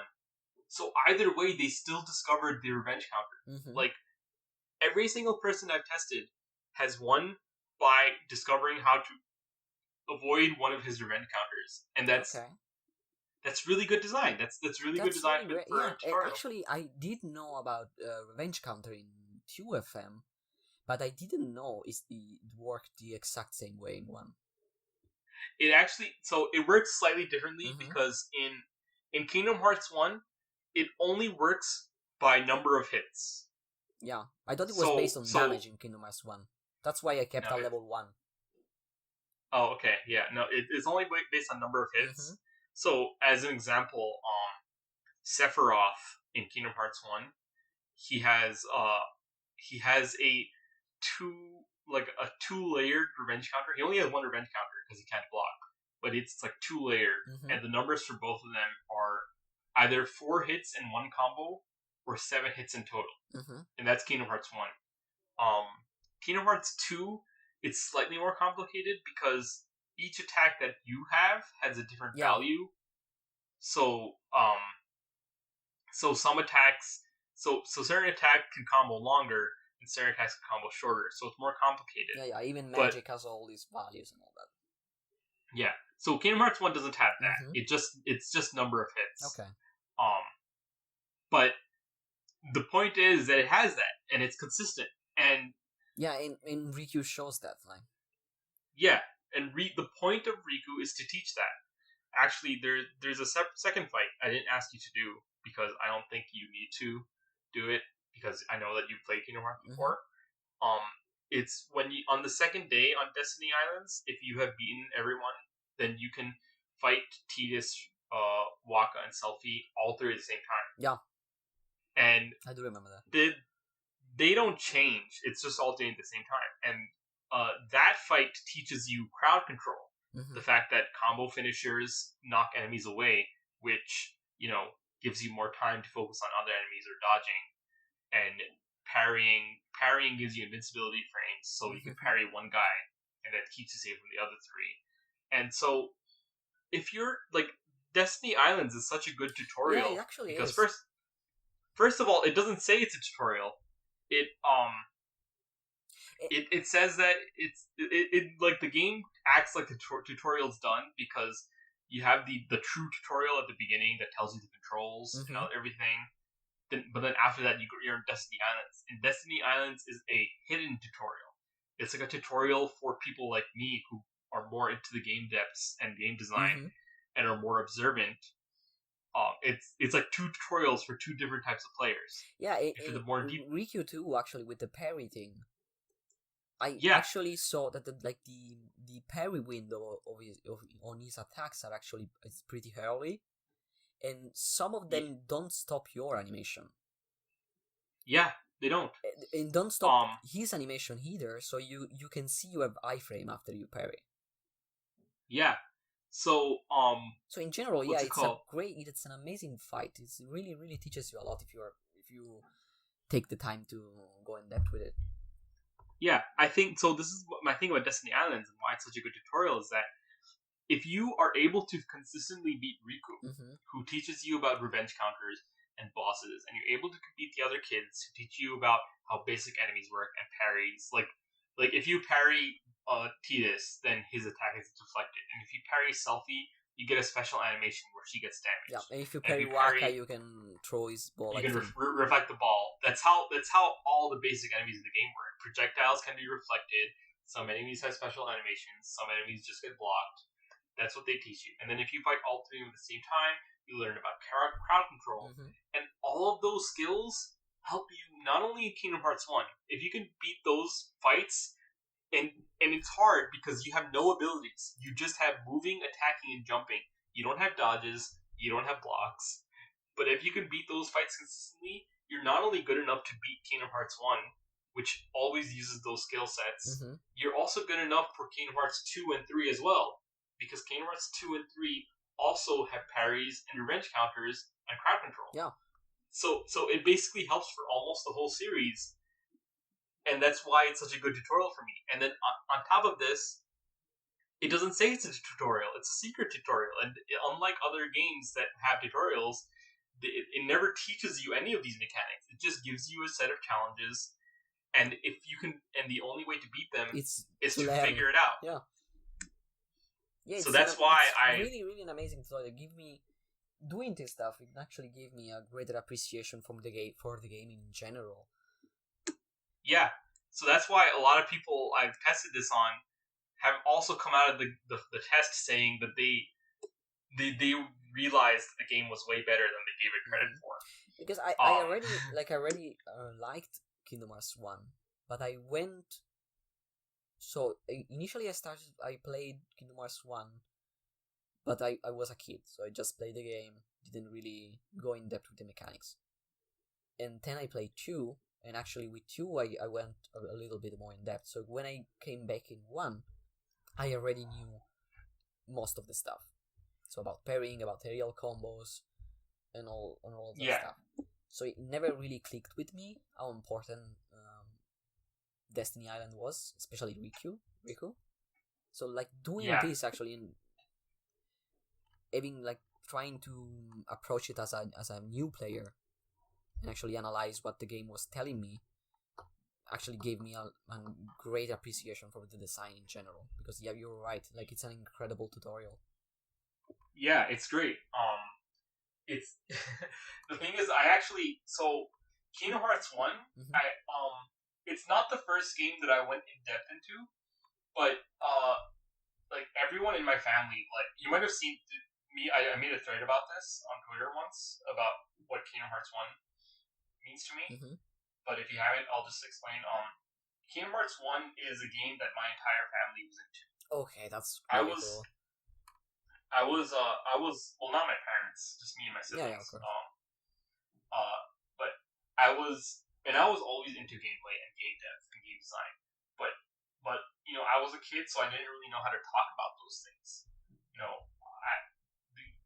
I can't tell you. I didn't know it was called a parry until like there was like one ability you can get that tells you about parries. Yeah, of course. That's okay. pretty much like it's language and nothing more. Like you don't really know until you know. Yeah. So if I don't know how to talk about it, I can't. And for other games like Turtles in Time and Maximum Carnage, which I had gone in depth into when I was younger, I couldn't talk about it because I didn't know the language for I didn't really know that things were called invincibility frames or anything, and so I couldn't talk to anyone about it. And then my family, my brothers and sisters, they're not as into games as I am, so they never really care to talk about that sort of stuff either. They do care about gameplay on some level in that it's fun, but they don't go in depth into it. And so I couldn't talk about those games. But then Kingdom Hearts 1 came out, and we were all into it. And Kingdom Hearts 1 is a very gameplay heavy game, and it's also it's simple, but it's kind of really deep, and it's pretty hard actually, especially when you're young. And like we all got parts we were stuck on, and it's not really like any other game out there. It's not like any other RPGs because it's like very actiony and very platformy. And it's not like other action games because you don't really have an attack button. You you don't really have inputs for different moves or anything like that. It's really unique in that aspect. So it's pretty much ATB made pure action. Yeah, I call it ATB on steroids. Yeah. But because of that, whenever we got stuck, and all of us would get stuck at some point, we would work together to try to figure a boss out. Because we were all kids basically, and this extended from guard armor at the beginning of the game all the way to Sephiroth actually. Where we all worked together to figure out how to beat him. And as a kid, I actually, through Riku on Destiny Islands, I discovered revenge counters as a kid. I didn't know they were called revenge counters, but I remember being like, oh my god, he breaks out after 4 hits every time. And me and my brothers would test that, and we're like, oh, it's true, it's specifically 4 hits, it's not random. And then because we knew that, we figured out Sephiroth breaks out after 7 hits. I remember specifically, we're like, okay, let's see if he breaks out random. And it was 2 combos, so that's 6 hits, and then 1 more hit, so that's 7. Final Mix added the 4-hit thing, but this was when we were a kid. We weren't playing Final Mix, we were playing the original. And because of that Kingdom Hearts 1 is the game that let me learn how to talk about gameplay with people. Okay. Because I had to. We were all talking about gameplay because if we didn't, we couldn't figure out how to win because it's actually a pretty hard game. And things are different now. I'm smart enough to figure things out on my own. They're not as into games as I am, so I can't really talk about those same things with them. But we did back then. And so that kind of let me be able to talk about gameplay on a deeper level in all the other games that I've been playing. So that's another reason that Kingdom Hearts 1 is especially as important to me. Yeah, I can see that. That's a really cool thing to actually bond with your siblings through the game and to learn how to approach games. Yeah, and so that's why I'm here on Twitter talking about gameplay and on the Stinger really, forums. Really cool. Yeah, but so let me talk about more about Kingdom Hearts 1. Yeah, of course, go ahead. So here's the thing. I actually, as a kid, I did not like Kingdom Hearts 2 at all. Okay. Why is that? The Kingdom Hearts 2, Kingdom Hearts 1 was a lot to me. We was really deep. We learned all these mechanics and all this stuff. And then you get to Kingdom Hearts 2, and I'm not talking about Final Mix, okay? Okay. forget Final Mix. Kingdom Hearts 2, the PS2 version, it was so easy. It was so easy to me. And everything was just the reaction commands. And I didn't care about the flashiness. Like, yeah, it looked cool, but it's definitely a lot easier. I didn't have to learn much. And I remember specifically, like, in Kingdom Hearts 1, my sister would fight, and then she gets stuck in the first boss. Mm-hmm. Like, this is not the same sister that I played Tales with, by the way. It's another sister. And she gets stuck in the first boss, and I tell her, like, how to win. And then she'd win. And then Kingdom Hearts 2, she played a little bit of that. She stopped playing games shortly after she started the save file, but she started playing Kingdom Hearts 2, and then she got to the first boss, like, not the first boss, but one of them. It's Axel at Bronzes. Sure. And she didn't get stuck at all. She was just like, oh, you just have to keep pressing X and triangle. And I didn't know that. I actually tried on Axel, but I was really annoyed that she didn't have to try, that all she had to do was press X and triangle and she'd win. Mm-hmm. Because Kingdom Hearts 1 wasn't like that. Yeah. But now we get a game that you can just press things mindlessly, and that really annoyed me, and I hated it.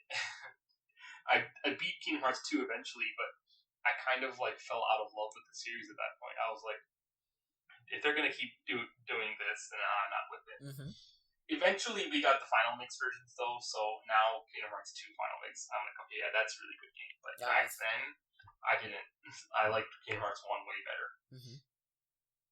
No, Kingdom Hearts 2 Final Mix, to me, is one of the best action RPGs I ever played. I agree with you. Mm-hmm.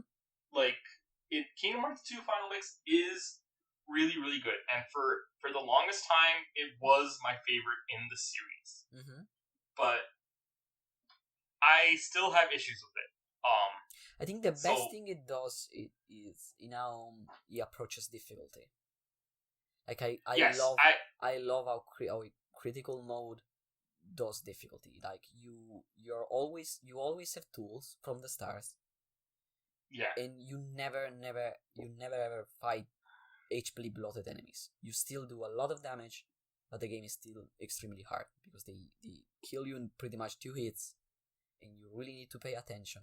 But you never reach that point that is in most RPGs at the higher difficulties, where you fight this monstrous HP blob of enemy. It's like, it's always on. You always have the tools to do the fight efficiently and do the fight fast if you know what you're doing. Yeah, I agree with you. Don't get me wrong. Kingdom Hearts 2 Final Mix, it's really good, mm-hmm. and it actually, I would say Kingdom Hearts 2 Final Mix is one of the best games I've ever played. Mm-hmm. But I have to say, I do still have some issues with it because I still don't like reaction commands. I hate them, honestly. Like, even on critical mode, where things actually are difficult, you can get points where whenever you fight a Morningstar Heartless, mm-hmm. or like a Berserker Nobody, the moment you get a reaction command, you win the fight. Yeah. You don't even kill that enemy. You kill every other enemy too, just because you got a reaction command. Yeah, no, I don't like that. Yeah, the reaction command is pretty much a flaw. Like, in everywhere you put it is not really well designed. I mean, I do like some of them. I like the dual stance. Uh-huh. Like, dual stance is good because you have to actually get a parry or a block, mm-hmm. in order to get it, and it only kills that enemy. Yeah. And it's actually hard to do. You can't just mash triangle to get it. You have to press triangle, and then you have to, like, time your DN command, and then you get it. Mm-hmm. I like that. But in general, they're not like that. That's the exception to the rule. Yeah. Yeah. So I don't like that.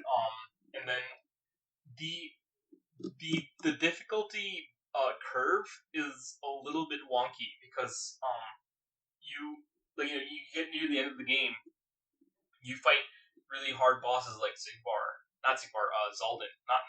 This is before Duel Never Was.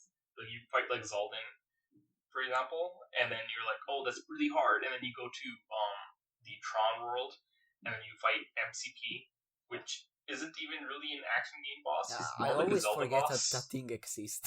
Every time I play the game, I always forget about it. Yeah, like, he's not hard. It's just that he is a Zelda boss. You just have to... Yeah. you get the thing, and then you get the reaction command. The reaction command does damage, and then right after that, you go into the world that never was, and in the world that never was, the only enemies you find in the beginning are shadows, the easiest enemies in the game, and you're like, this is even easier. And then you get Roxas. And then you get Roxas, and he's the hardest boss at that point of the game, and it's it's really funny. It's like it comes out of nowhere, and he's a really good fight. Don't get me wrong, but the difficulty curve is really weird. Yeah, it's completely out of whack. It actually is like, I didn't have an issue with the game, but a lot of people did, because to them, Roxas was the first point in the game where they actually felt like they needed to learn how to play. And I don't blame them, because the difficulty curve is really punishing. Weird. Roxas is really punishing. If you don't know what you're doing, it destroys you in a second. Yeah. Meanwhile, again, Kingdom Hearts 1, you kind of have to learn how to play at the beginning. And I would actually say the same is true of Kingdom Hearts 3, as long as you're in critical mode. But Kingdom Hearts 2, I guess I would say its flaws aren't in that like it was badly designed, so much as that it was building on a game that was bad. I think Vanilla Cage 2, the original, was bad. Yeah. Final Mix made it way better, but some of those original flaws couldn't be fixed, unfortunately. Yeah, level design is also terrible. Like, it's always out there, always. Especially coming after 1. Like, level 1, level design in 1 is really, really solid. Especially with the Traverse Town. And now you go back to that, and you use all the abilities you learned to actually traverse Town. Yeah, I actually think that Kingdom Hearts 2 has the worst level design in the series. Yeah, absolutely. Because they're all basically always flat. They're flat. They're flat always. ground.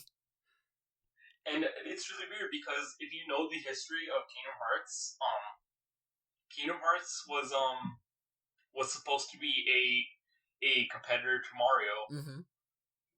So it makes sense that it would be a platformer in Kingdom Hearts 1. But Kingdom Hearts 2 is the only game in the series that isn't, basically, so I don't really know what happened there. Final Mix, unfortunately, couldn't fix that, but at least they made the Cave of Remembrance, which actually was a good level. Yeah. Especially the last that. The last fight with the nobodies before you get to the secret bosses. It's one of the best fights in the game. Yeah, that's another thing. There's the Sorcerer Nobodies, which in the world that never was, people are like, the Sorcerer Nobodies are no big deal. You can just use Final Form, and then they die, and then that's it. People, like, Sorcerer Nobodies don't even have a reaction command, but because you get Final Form in the same level, people think that they're not really that big of a deal. But then when you get to the Cavern of Remembrance, and you fight the Sorcerers in the last room, and you actually have to learn how to fight them, because you can't just use Final Form. And because they work with the other enemies, like the encounter design is really, really solid in that fight. Like, all the enemy works together. Yeah. So yeah, it has issues, but it's still really fun. It's still one of the best. I want to I want to say that I have these issues, because most people who are fans of Kingdom Hearts 2 kind of I feel like they kind of ignore these issues. No, well, another big issue. It has flaws. Another big issue. Every other game. Another big issue with Kingdom Hearts 2 I have is that I go insane when nobody mentions this. People say it's like a perfect game, and they don't mention this, even though if I bring it up, they're like, okay, yeah, that's bad. It's Antiform. Antiform is not good. It's not good design, because it's just Antiform exists to punish you for using the game mechanics too much, which again, it's one of those things that they couldn't fix in Final Mix, so you just learn to work with it. At least it's consistent. But it shouldn't really have been a thing in the first place. It really only works in the original Kingdom Hearts 2, because Kingdom Hearts, the original, was so easy that they were like, okay, let's put in a little mechanic that punishes you for relying on overpowered stuff too much, because this game's already easy. Final Mix isn't easy, so it doesn't need that anymore. It's a really strange mechanics. Yeah. So that's my issues with Kingdom Kingdom Hearts 2. I will say this: I actually have changed my opinion on the best game in the series. I officially think Kingdom Hearts 3 is the best game in the series right now. Oh, okay. I know that you haven't played it yet. I played the start pretty much and nothing else. When Kingdom Hearts 3 came out, a lot of people hated it pretty much just because it wasn't 2 Final Mix, which I didn't agree with because I wasn't comparing it to the Final Mix games. I was just like, oh, this is just because I knew it wasn't the Final Mix. I was like, this is the original release, and when you compare the original releases, I liked it way better than Kingdom Hearts 2 originally was. And then we got Remind, and Remind is the final mix of Kingdom Hearts 3. And I think that Kingdom Hearts 3 Remind doesn't have any of the issues I have with Kingdom Hearts 2. There's no reaction commands in 3. Okay. There's the situation commands, which work differently, and they don't, trivialize fights. Berserker nobodies are back in Kingdom Hearts 3, and their moveset is completely unchanged. But because there's no reaction commands, you have to actually fight them, unlike 2, which I really like. So just a lot more movement, a lot more stuff in general. It brings back the revenge counters. And the revenge counters feel a lot more consistent.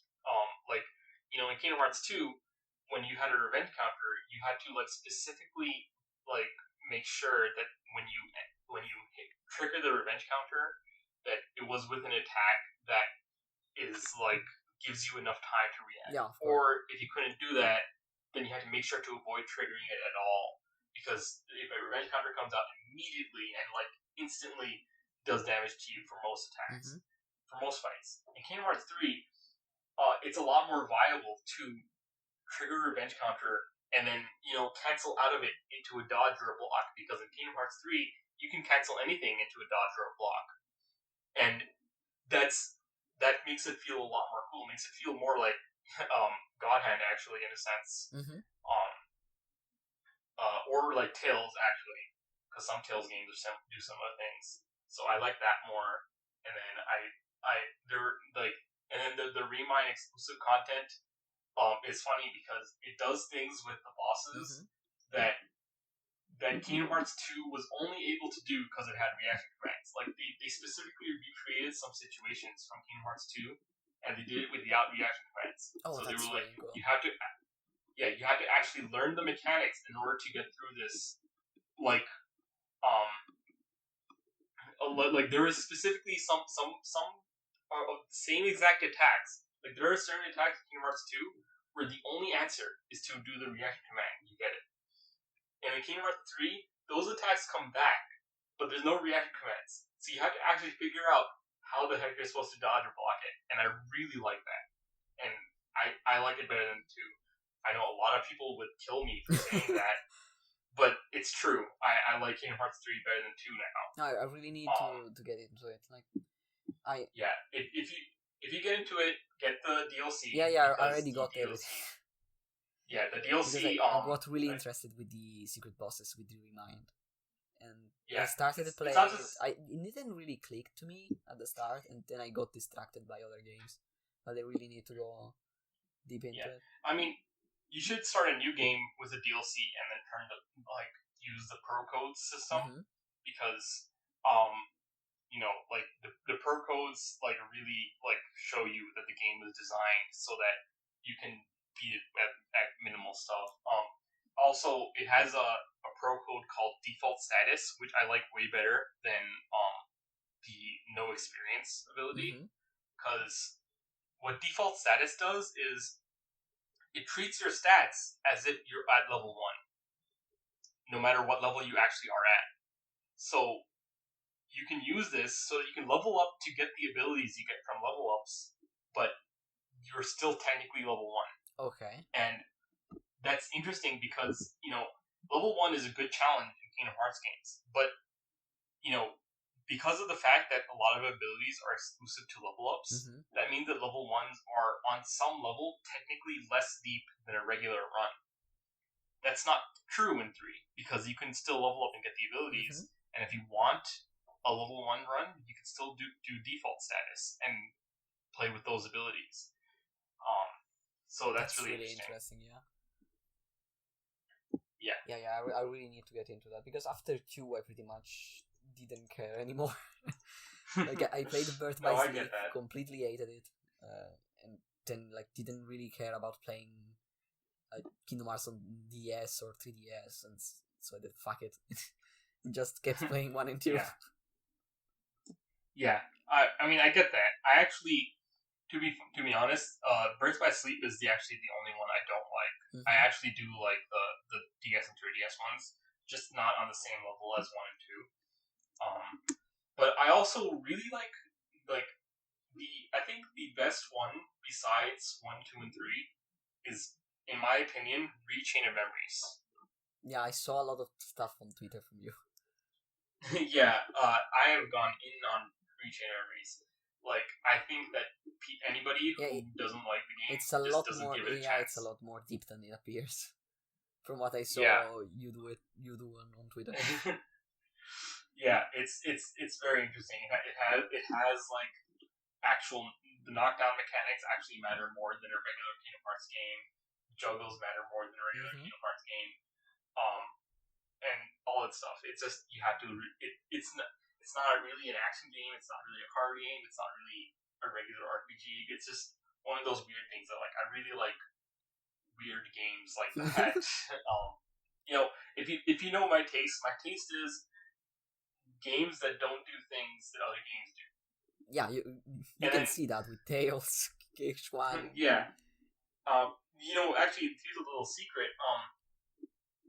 My favorite game franchise of all time is Zelda. Okay, why? I just like Zelda. I've always liked Zelda. It's just I don't talk about it because it's not unique, and I don't have anything to say that nobody else has said. So I just kind of silently enjoy Zelda. Okay. What's your favorite title? At this point, I'm curious. It's a tie between A Link to the Past and Breath of the Wild. Okay. Mine is A Link to the Past, but I still haven't played Breath of the Wild, so. Yeah. Zelda was one of those games where I definitely feel like the 2D games are way better. Yeah, absolutely. Yeah. The first 3D game in the Zelda series that made me feel like this can be as good as the 2D game is Skyward Sword. But the thing about Skyward Sword is the motion control crap. I actually like motion controls. You did? But okay.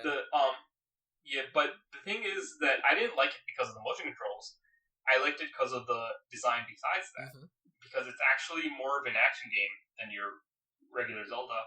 And I want because a lot of people couldn't get past the motion controls, I want them to like remake it without the motion controls, just so people realize that there's a lot more to the game than just the motion controls. Because there actually is some really good like action game design in there, especially on hero mode, which disables enemy heart drops. Okay. So you actually have to learn to dodge and learn how to heal without using hearts. And then, but I didn't like it as much as the 2D games anyway. I liked it a lot. I felt like it finally justified being 3D, but I didn't like it as much as 2D games. Breath of the Wild is the first one that I liked as much as the 2D games because it actually felt like, for the first time, they brought a 2D Zelda game into 3D. And that actually is an intention of the design. They have officially stated that Breath of the Wild is based on the original NES titles. Yeah, it's pretty obvious with the open world and all that stuff. Yeah, open world. The original prototype actually was 2D, surprisingly enough. And it's just that's. So I like Breath of the Wild a lot. A lot of people who started with the 3D games don't like Breath of the Wild. Actually, there are a lot of things that stops me. I'm concerned about Breath of the Wild. That I really don't like how the exploration. It's like just exploration. You most of the time you really don't get anything. No, that's not true because from what I saw, you get health upgrades, magic upgrades, which okay, it's fine, but it's not special. And when you get a sword, like, it breaks after 2 hits. No, so this is the thing with Breath of the Wild. It's the main thing that you're looking for is shrines, and the shrine are, system seems really repetitive to me. It's not, because the shrine, like, okay, there are a couple of shrines that are repetitive, and they are the combat shrines. Because I'm gonna be honest, the combat in Breath of the Wild is not good. The enemy design is not varied. But I don't play Zelda games looking for combat. Yeah. The actual puzzles in the shrines are actually quite ingenious. And because I think 2D Zelda is all about puzzles, and that's why I play Zelda, finding shrines was its own reward, because then I get a cool puzzle that I can play, and there's multiple solutions, and they're all fun to find. And then, the rewards can go into health, not magic, but health and stamina, and more stamina lets you do a lot more things. And then the breakable weapons didn't matter that much, actually, because you can find a lot of weapons that do a lot of things, and you kind of want to break them at some times, because breaking a weapon does more damage. It's a funny thing. And so, I like the game because I can go, if you know where to find enough items, you can beat the final boss at 3 hearts, and the boss fights actually are good. I actually do like the boss fights. They're better than most of the Zelda games, in my opinion. And then I also just like the puzzles. Like, maybe the rewards aren't that as worth it to you, but I just like solving puzzles in and of itself. So I like the shrines. Yeah, I really need to give it a chance. I mean, if you don't like it, then you don't like it. I'm not telling you that you have to like it. Yeah, but I want to try it. It's like every time I say, okay, I'll buy it and try it, and then I'll see a video or two and say, I don't know. I don't really like. Okay, so here's another thing about me. I don't look at videos. I don't look at reviews. I'm not a person that watches YouTube. So a lot of people who will talk about games with, they'll be like, oh yeah, did you see this guy's video? And I'll be like, no, I didn't. and then or they'll argue with me, for example, and I will give my points, and then they'll just link me a video, and I'm like, okay, so then this isn't even like your opinion or anything. Yeah. So what's it called? So I kind of am on a thing where I judge games on my own. If I say anything about a game, it's because I've played it personally. But a lot of people just kind of parrot what they hear other people say. So yeah, that's a big problem. So because they kind of know that, even if they don't want to admit it, they don't really believe that I've played it. But I definitely have. I've played a lot of games. I have a big collection because my siblings have bought a lot of games, and yeah, they're not as into games as I am anymore, but I kind of inherited all of it. And so, yeah, I just, if it sounds like I know a lot about games, it's not like I intentionally go out of my way to like focus on games. It's just that I play a lot. Yeah. And so, because I played a lot, like people act like I'm some sort of expert. Unless the person I'm talking to has also played a lot of games, then we're kind of both on the same level of like, okay, we're equals. Like pretty much everyone on Stinger, for example. Yeah, of course. When you find other people, that's the beauty of Stinger. Like you find a lot of other people that are really, really passionate about the medium in general. Yeah. So yeah, like, actually, are you planning on doing another run of Kingdom Hearts 1? Probably, yeah. Okay, there's a second, like, sort of test I have that most people don't do, which obviously you can't test yourself on it right now, because you can't beat it in the time we do a podcast, but, basically, you remember there's another fight with Riku in Hollow Bastion. The final one, you mean? With Riku? Their very last fight with Riku, okay, where he's possessed by Ansem. Yeah, basically just save a file before that and talk to me again, because there's the Riku test is based on an experience I had discovering the revenge counter mechanic when I was little. Mm-hmm. The thing that made me go from liking Kingdom Hearts to loving Kingdom Hearts was actually when I played Kingdom Hearts 1 Final Mix, and I got to this fight, and I got stuck on it in Final Mix, and I was confused because I was able to beat the fight when I was a kid, but Final Mix has Proud Mode, which is harder than the original.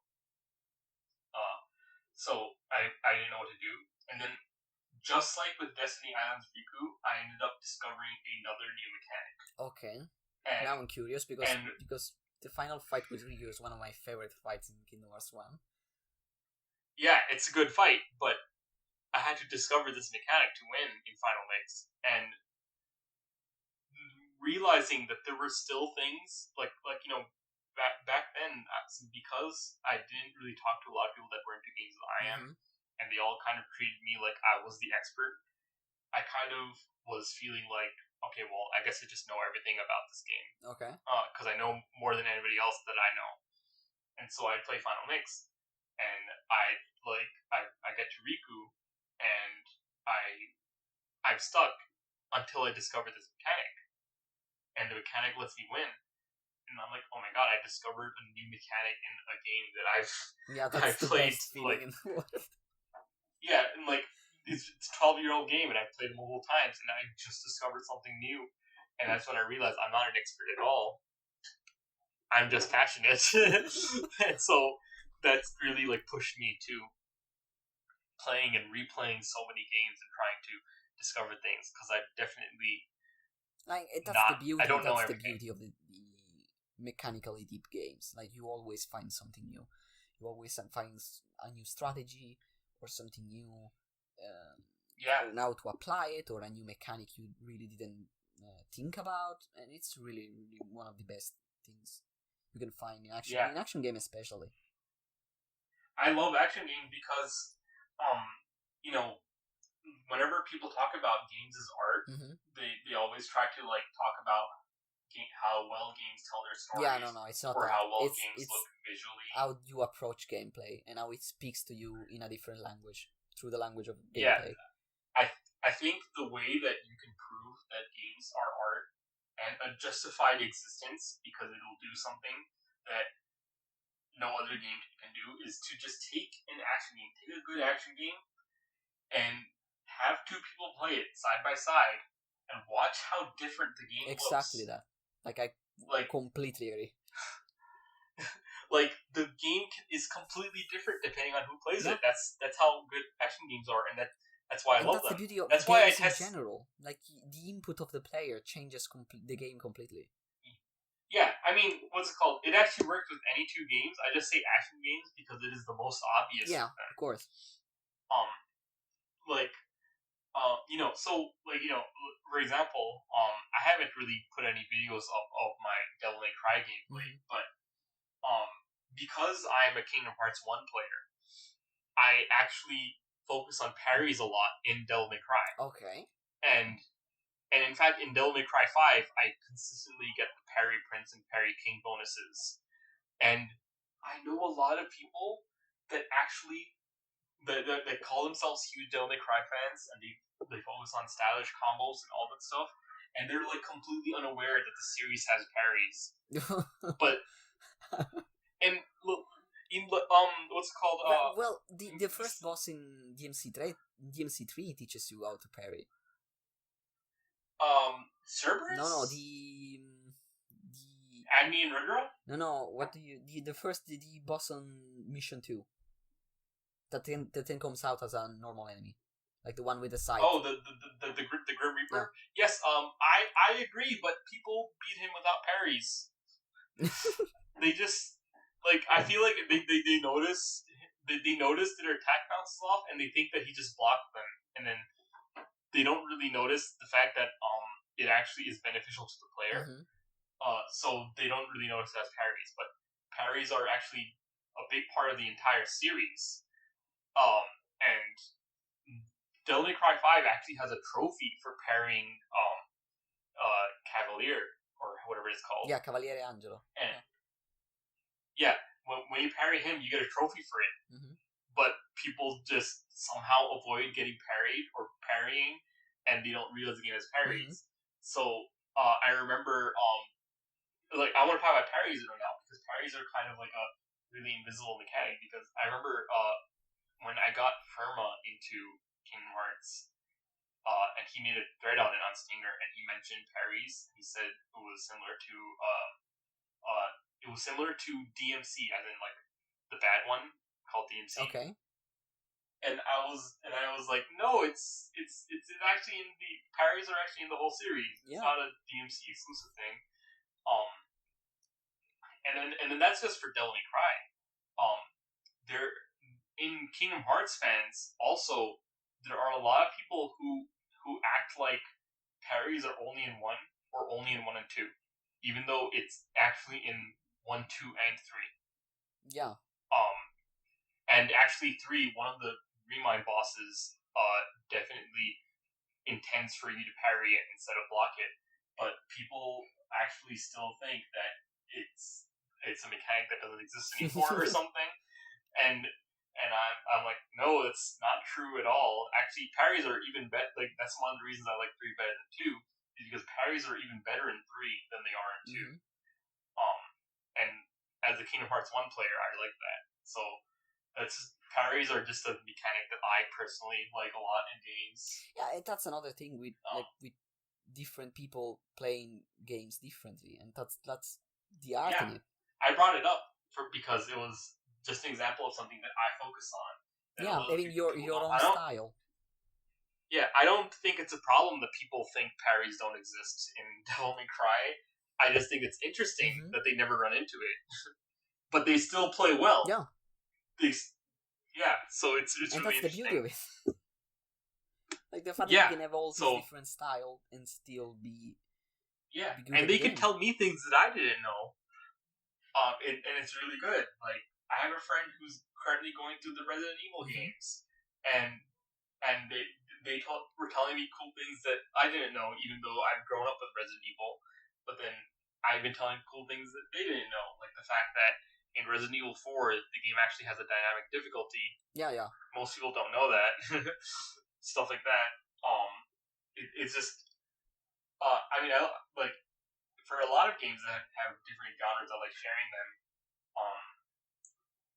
But I like action games because, it's more obvious and more people have more readily different strategies. I completely agree with that.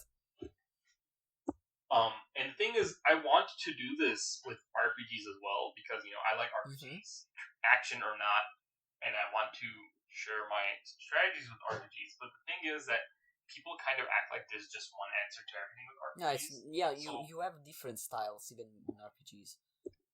Yeah, so if even I outside were of outside of obvious stuff like builds, like you have if I were to share my RPG strategies, then people wouldn't take that as an invitation to share what they did. They would just be like, "Oh, that's just the best way to do it."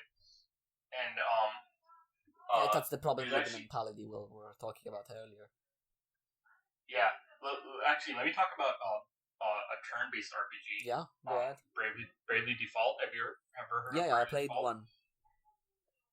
Played one? Okay, so in Bravely Default, so first of all, people didn't like it because of the story. Because the second half of the game, the story takes a backseat, and it focuses entirely on providing gameplay challenges. So if you're a story-oriented player, you'd think that is completely pointless because there's no cutscenes in the second half of the game, basically. Yeah. And they feel like it's doing the same thing over and over because in order to advance to the next set of bosses, you have to fight the same bosses. And that's one of the things I really didn't like. But I played the game when I was little, so. Oh, I mean, I forgot. Not really little, like younger though. Yeah, no, I'm older than you, so I was what's it called?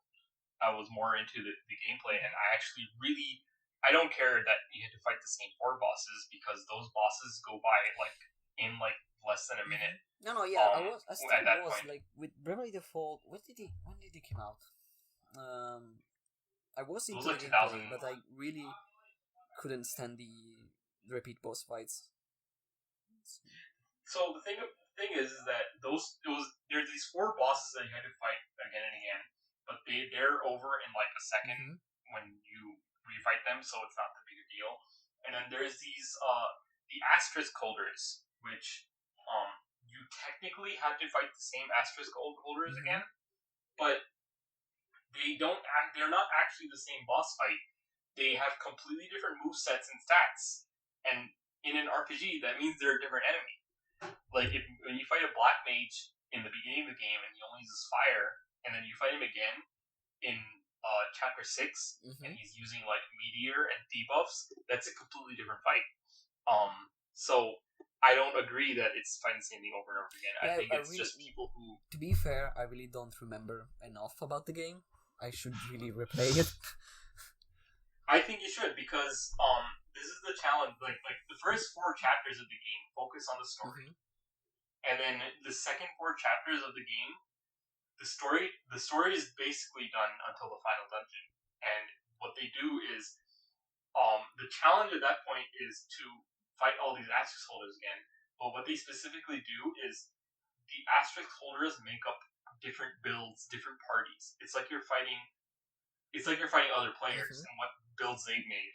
And that's really interesting to have an RPG that makes it so that the main group of enemies are their own RPG party, and they have all these different builds and formations they can do.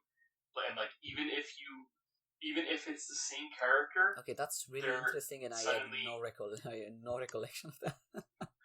Yeah, no, that's how it was. Like, but that's definitely how it was. Like at some point, some of them even start using abilities from outside of their class, which shows that they were dual classing. Okay, I should really replay it.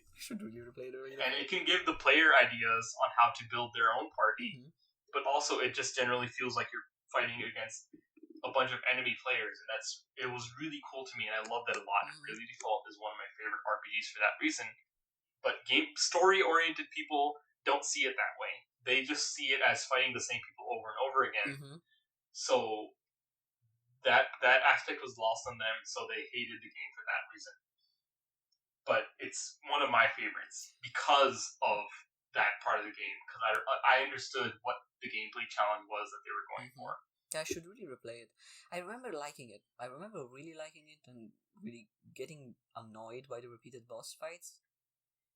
And I remember thinking that the very default system was pretty broken. But I don't remember much about it. It's only broken in the first half of the game because, honestly, the first half of the game is focused on you just getting the different jobs. I remember every fight being... It's probably not true, but I remember every fight being like 4 times default, and then 4 times brave with the highest attack I get. Yeah, when you get to the second half of the game, there are enemies that take BP from you. Okay, there are that's enemies really interesting. There are enemies that also brave and default on their own, so you have to kind of figure out what pattern they use to brave and default. Yeah, I should really... like I said, I really don't remember anything about the game. Sorry, really. And there's enemies that have attacks that ignore the default defense. Okay, so that's if you try really defaulting, cool. Yeah. So, but again, this is all second half of the game. That's where all the cool gameplay challenges are, because you have all the jobs at that point. So the game expects you to have a build and figure it out. And so I figured out a really cool strategy that helped me with most of the fights, but it wasn't one specific strategy that beats everything. It was a strategy that I could adapt to every type of fight. So it was really fun because of the way that I could adapt the strategy to each fight. And when I try talking about that strategy, it sounds like I'm just saying it's one strategy that wins every fight, and some people just act like, oh yeah, you just found an optimal strategy and you grinded for it and you won. But I didn't grind for it. I just found it, and I was already able to do it when I found it, and I win. And then I introduced some people to Bravely Default, and no matter how hard I would tell them, don't grind, seriously don't grind. They grind, and then they'd stop having fun with the game. Even if they were gameplay oriented, they would be like, oh well, I have fun with RPGs because I like to make builds, and so they find a build that they like, they grind for it, and then suddenly the game's not fun because now they just have this one answer that beats everything, and they don't have to engage with the actual challenges that the game gives them, because not only are you not supposed to grind in an RPG, you're not really supposed to look anything up, because you're not really supposed to know what's coming ahead. Yeah, you're supposed to figure out each fight as they come, and you're supposed to come up with your own strategies. And so RPGs actually have that aspect of player expression like action games do. Yeah, absolutely. They expect you to come up with your own strategies based on your choices of builds. But because people just look up builds and just grind for it, they don't understand that. And so I can't really talk to people about the different ways that we beat an RPG like I can with action gamers. Like, it's actually really funny that if I want good discussion on RPGs, I have to find action gamers. That actually also play RPGs, yeah. Yeah, because I think that action gamers understand RPGs way better than RPG fans do, because it's kinda true, action gamers care about gameplay. It's kinda true. Yeah, it's really interesting, and funnily enough, there's a lot of action gamers that actually like RPGs as well. So I'm glad for that. Like you and Rita and everybody, it's really interesting. Yeah, I especially like older ones, because like I said, they were more like focused on what they were doing.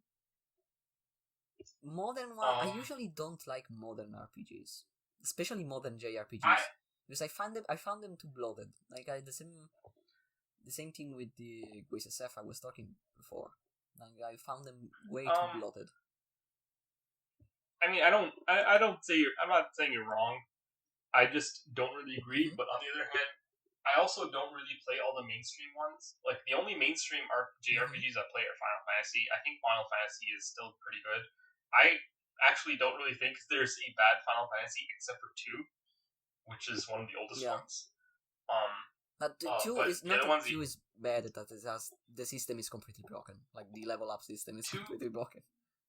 It's just it was a failed experiment. Yeah. It's a very experimental game, and that's the type of game I like. But this time it failed. No, so, but actually, with RPGs, I usually gravitate towards either dungeon crawler, because I really like the party building aspect and the exploration aspect in general, and I usually find the higher difficulty I look for in RPGs, or I recently got into roguelikes, which pretty much give me everything I want in an RPG in a compressed form. Yeah, you brought this up before, and I understand that completely. Actually, there was a point in time where I was really big into roguelikes as well, but I kind of fell out of love with them because they're roguelikes are kind of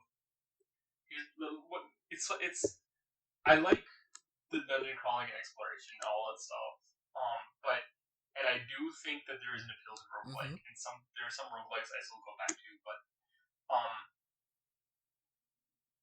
the procedural generation, the randomness basically means there's no actual level design.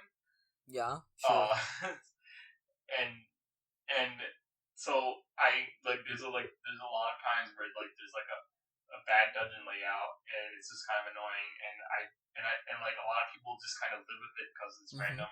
And I know that you do have to live with it, but it's just an inherent thing with the genre that makes me not like it as much as actual designed levels. So I don't like that. And then this differs between different roguelikes. Some of them it's not that big of a deal, but sometimes you need to actually get lucky and find you can have a build in mind, but you need to get lucky and find the right items to get the right build in order to win. And at that point, a run is pretty much luck based too. can you find those items fast enough that you can get your build before the enemies get too strong for you to handle. Yeah, that really depends on roguelikes, though. Yeah, it does, because some of them are way better about it. But I'm not willing to go through a bunch of roguelikes. Which one did you play? So funnily enough, I have played the original Rogue. That's actually my first roguelike, is the original one. And I liked it at the time. So a lot of them I liked originally. Like, I liked Rogue, I liked Dwarf Fortress. At one point I liked the mystery dungeon games. Okay. Not just Pokemon Mystery Dungeon, but like Shiren and all the other ones. Yes.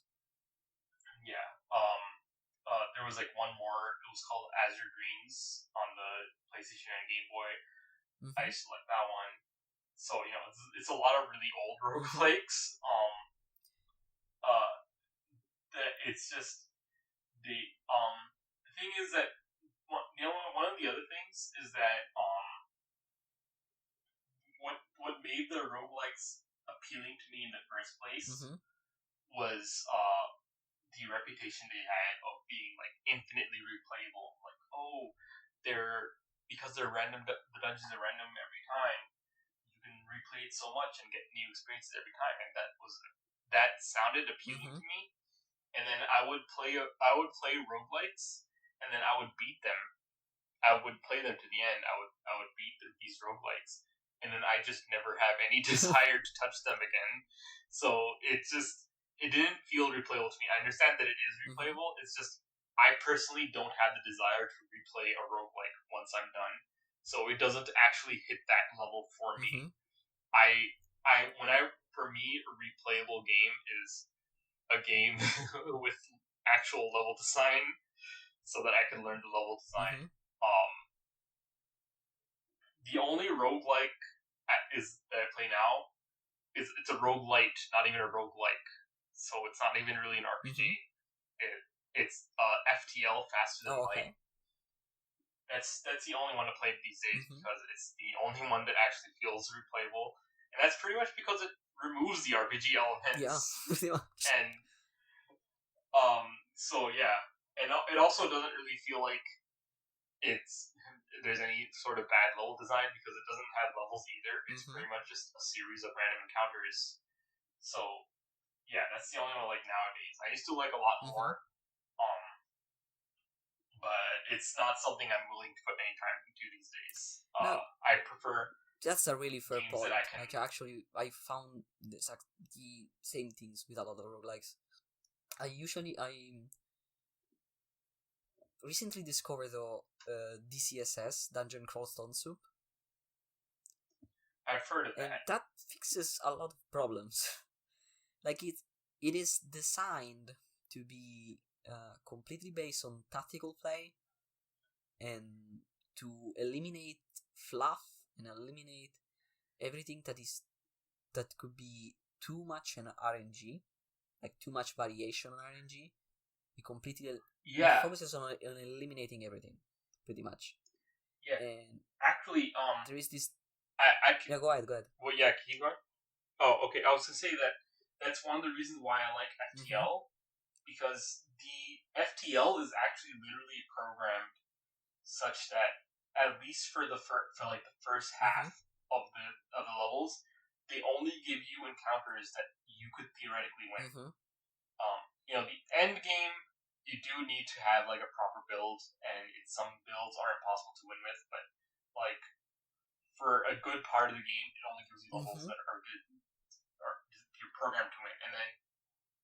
And then they made another game called Into the Breach, which is also a roguelite, and it's like a strategy RPG roguelite, and that game does it for the whole game, where it's a turn-based game, it's turn-based strategy, but it only gives you puzzles where there actually is solutions that you can win perfectly. And because even though there's no actual level design, the fact that it always gives you well-designed levels makes it a game that I can go back to. So if you say that So is that the type of thing that Dungeon Crawl Stone Soup does? Okay, so what does Dungeon Crawl Stone Soup does is he eliminates most of the fluff. There is actually this dev talk on YouTube about trying to remove hypothetically optimal play. So a strategy that is optimal but tedious. They want to eliminate all that stuff. So that includes grinding, but it's not limited to that. One example it does that in an earlier build of DCSS, enemies could pick up items from the grounds, and that created a tactical something interesting from a tactical standpoint, because if an enemy had something called a weapon of distortion, which is a special type of weapon that if he hits, he can teleport you to the abyss, which is this really, really dangerous place with where you can't really find an exit until you spend some turns on it, and it has a lot of high level enemies, so distortion weapons are really, really dangerous to go against. And what could happen was that if you immediately kill the guy with a distortion weapon, the other guys could pick it up from the ground and become a major threat after that. The thing is that what he says in the talk, that is the hypothetical optimal play at that point, was to immediately, after every fight, immediately pick up every weapon that was on the ground, like every dangerous weapon that was on the ground, and put it on a corner somewhere, which was pretty boring to do, but that was optimal. And a lot of people, considering that DCSS is a roguelike and they want to win, they immediately defaulted to that. So they completely removed that mechanic. And the general design philosophy is that, like, they want to be an interesting thing is, if you are curious, is that they have a manifesto explaining all their design philosophy on the web. And the other thing is that they want every game after the early games, like the first 3 floors, to be beatable. And a lot of like really, really good players actually did that. Like, there are players that have a 50-60 win streak with different classes and different races combinations, and they actually won the game more than 50 times in a row. So the game is completely beatable, and it's completely based on more than there is a strategic aspect, especially in how you approach, and that's the level design aspect of it. Like, the dungeon is random every time, the layout, but you have different branches that you can go to, and you know what to expect from these branches, and you need to, depending on the race class combination you chose and what you find in the dungeon, you need to decide how to approach the different branches, and which branch to approach first and which branch to avoid completely. And there are all these branches with different teams to them. So, for example, the first branch you usually do is the lair. There are a lot of beasts on them, and there's always an enemy called an Hydra. And the thing with an Hydra is that you need either if you hit her with a cutting weapon, it grows more heads and becomes a stronger threat, because every head is an attack. It's a different attack you can do. So if he has 6 heads and you chop one off, it will have 8 heads next turn. You need to hit 8 times. So you need to prepare for that, and you need to prepare with either magic, either you have magic, you have wands, or you can use weapons that don't do slash type of damage. So stuff like hammers, clubs, and all that stuff. Yeah. Or you can use fire weapons, because they cauterize the wound.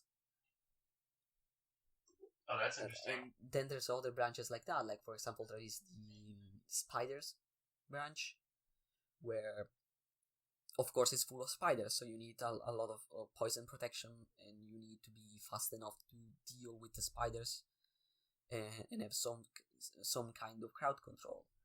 And then you have other branches like slime, which are really strange, and there are all these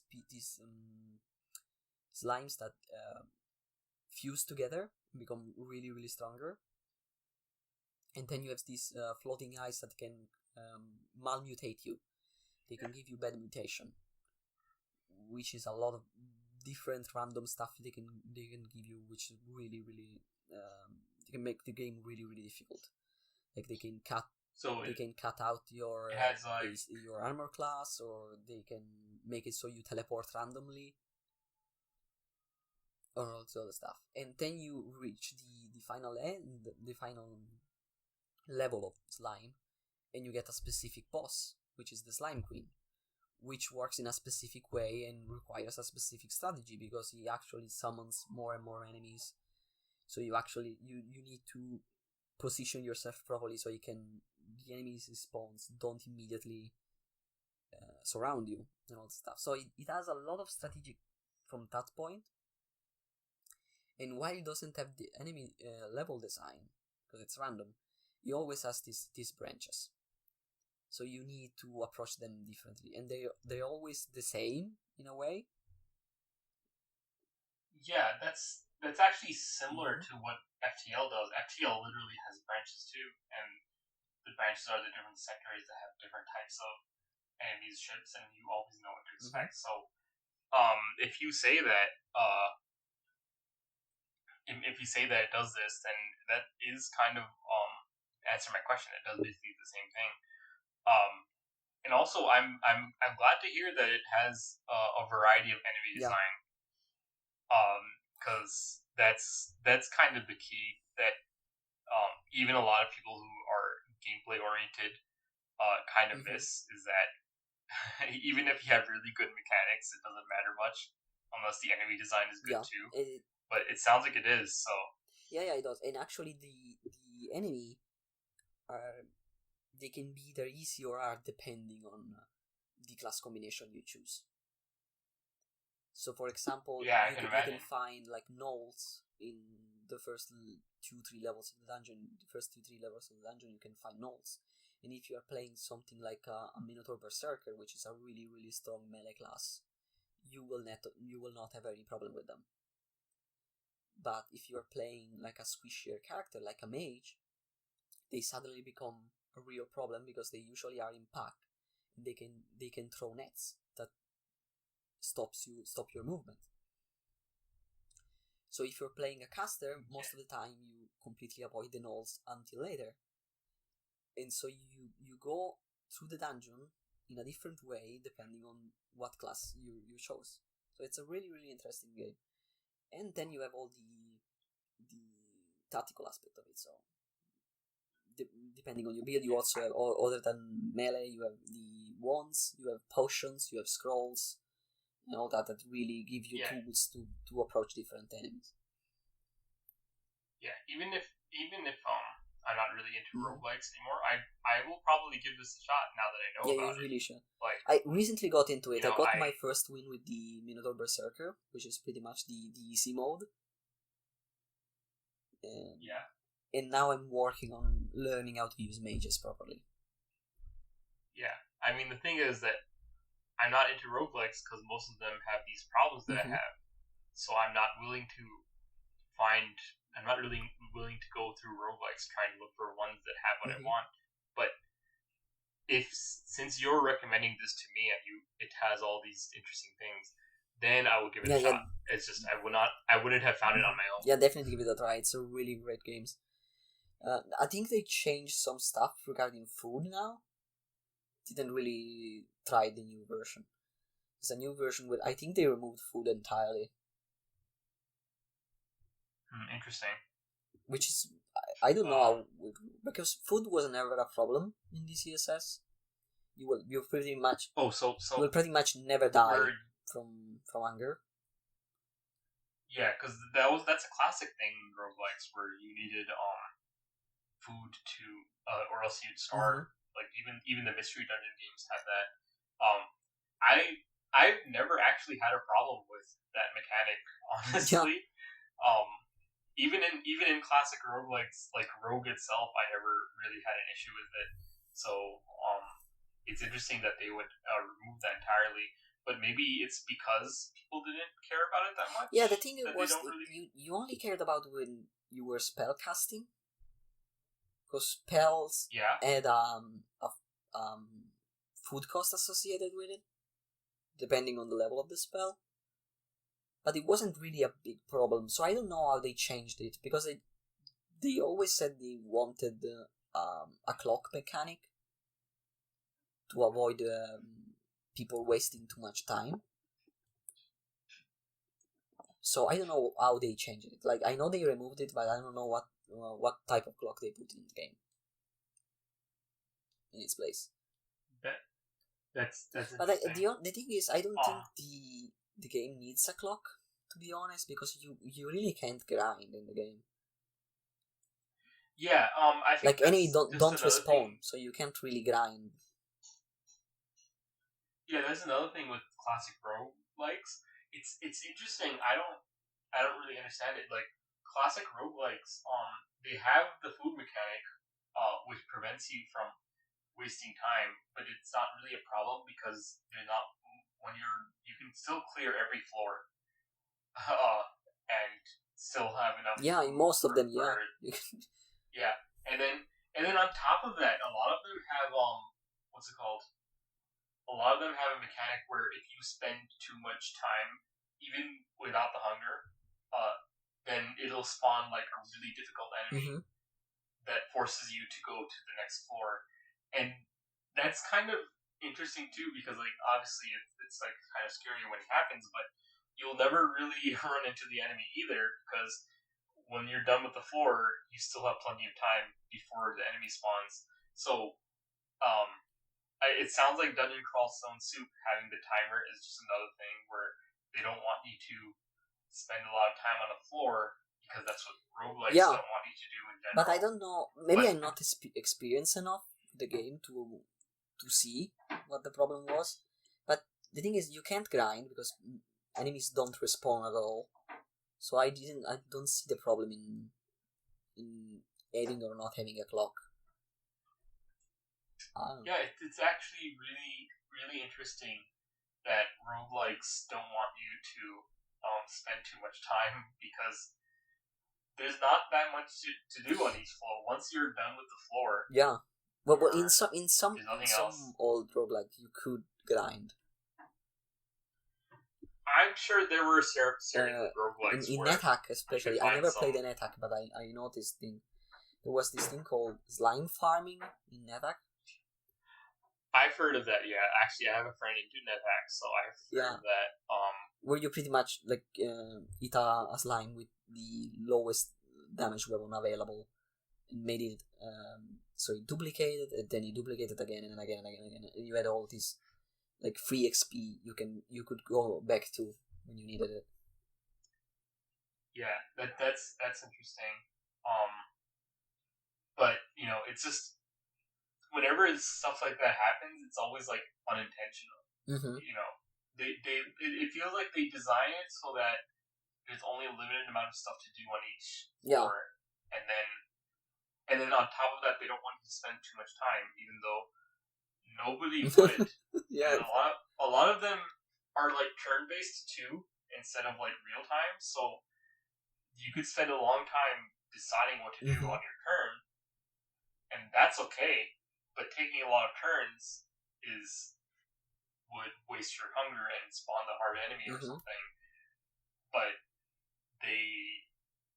it doesn't take a lot of turns to clear up a floor, even if you use the most inefficient route possible.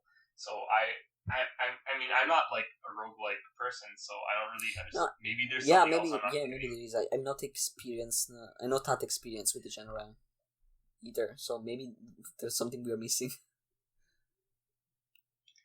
Yeah, probably. As I said, I don't know everything about games, so maybe there is something there that I'm not a game designer. I'm not a roguelike person. But just thinking about it, I can't really think of any reason why they'd want to put so many limits to prevent you from taking a lot of turns. The only thing I could think of is just in case people did find a way to grind, then they'd put that. But in this day and age, when you can just patch things, it seems even less important. Yeah, it seems like just a vestigial thing. Yeah. And then, some old roguelikes actually made it was possible to actually kill the hard enemies that would spawn. And so some strategies were actually for wasting turns until you get the hard enemy to spawn and then kill it and reap those rewards. And it actually made the game easier. Yeah, so I don't know.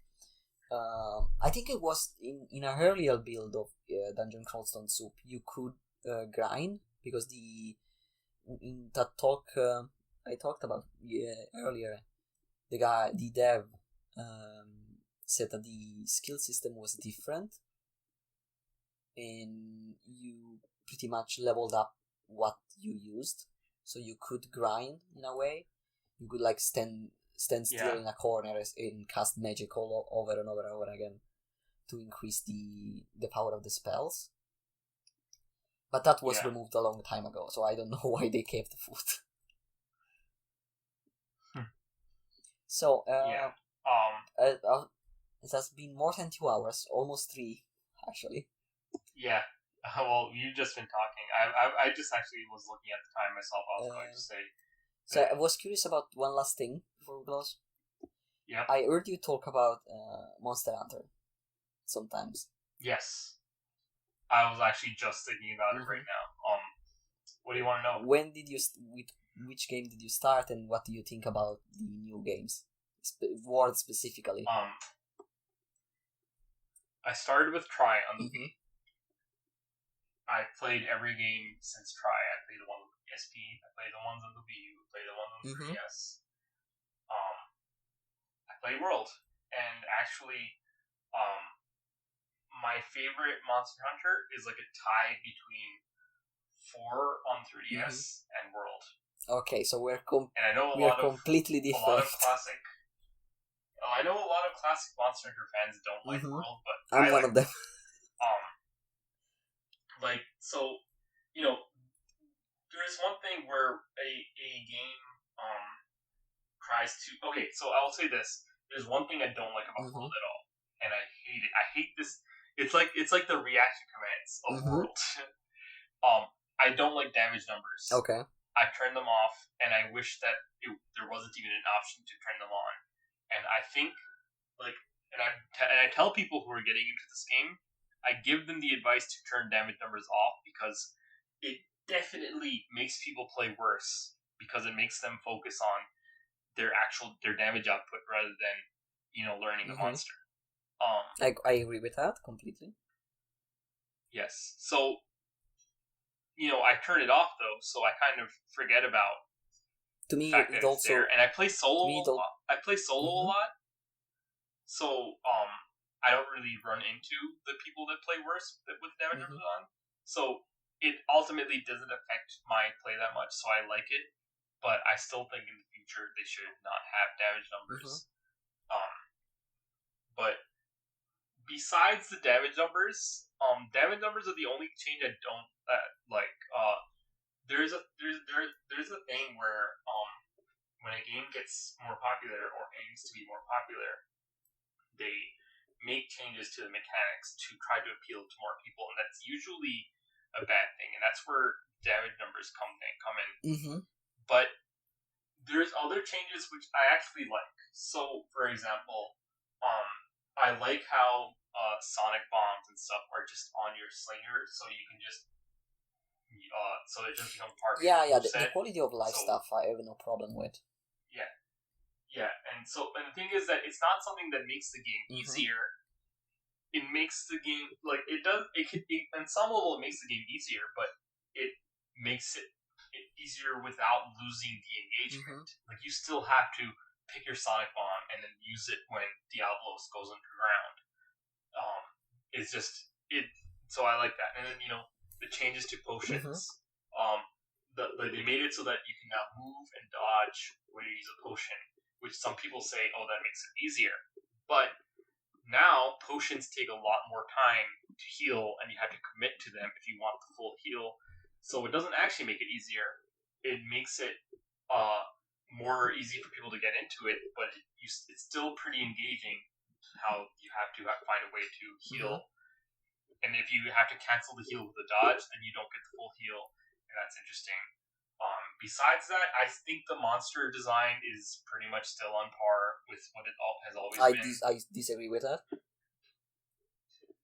I mean, I don't know. Most of the movesets are the same. Like, actually, a lot of the returning monsters I've been finding easy because it's the same movesets they've always had. Because I think because you said you started with the third generation, right? So you never played like Freedom Unite and Freedom 1? I did play Freedom Unite. I played them afterwards. Okay. So I started with Freedom 1. And my favorite game and actually Freedom 1 was similar to what you did with Kingdom Hearts 1. Like, it was the first game I actually really, really got into the game and starting to learn how to play and all the hidden mechanics and all that stuff and all the community around it. Actually, the Italian community was pretty big at the time for Freedom Unite. So that's a game near and dear to me, and it's still my favorite game. And the thing I don't like, there are a lot of things about War that I don't like, but the general thing is enemies are now, especially are a lot more random. They move a lot more and just waste your time consistently. I just don't agree, because for every single monster that I have fought in World, it doesn't feel any different. I can still. I mean, what weapon do you main? Because Greatsword. I don't know. But I hate what they did. I hate what they did with Greatsword and Ward. They completely butchered the design. I mean, I've actually heard similar things from other Greatsword users. So now that makes more sense.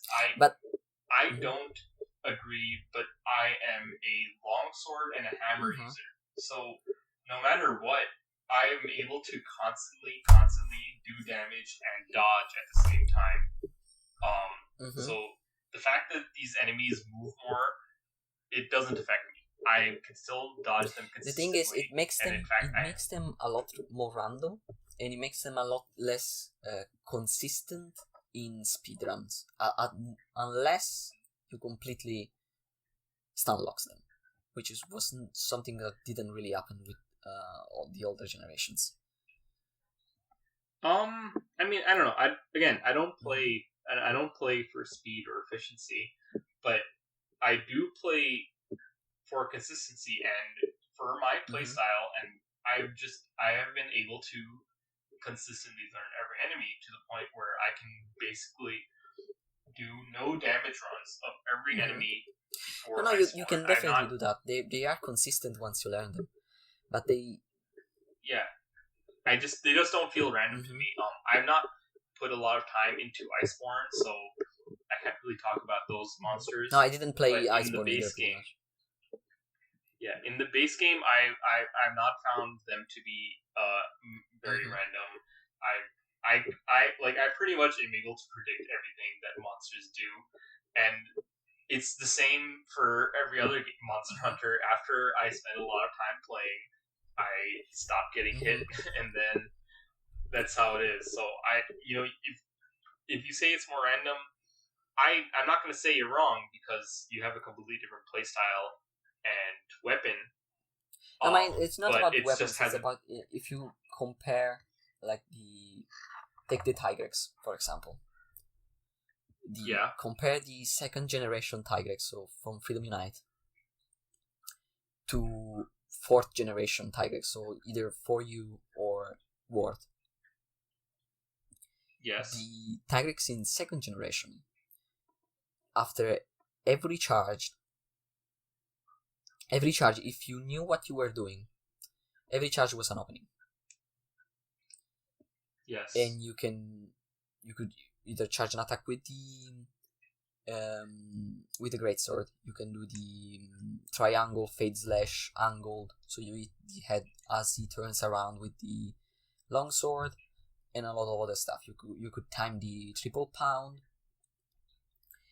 Now the charge with Tigrex in 4th generation and Ward, it's still kind of an opening, but it's a lot longer, and you can chain them together a lot, wasting a lot of time.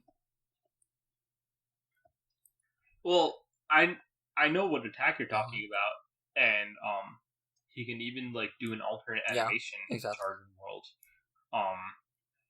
But I just compare Kushala Daora is another example I can think about. In Ward, in Iceborne 2, from what I saw, it stays in the air a shit ton more than happened in 2nd generation.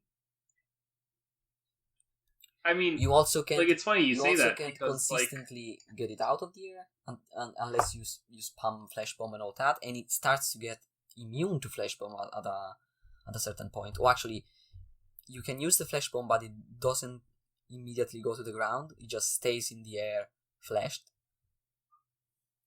It's also a lot less consistent in the way she moves, and in the way you can add sniper.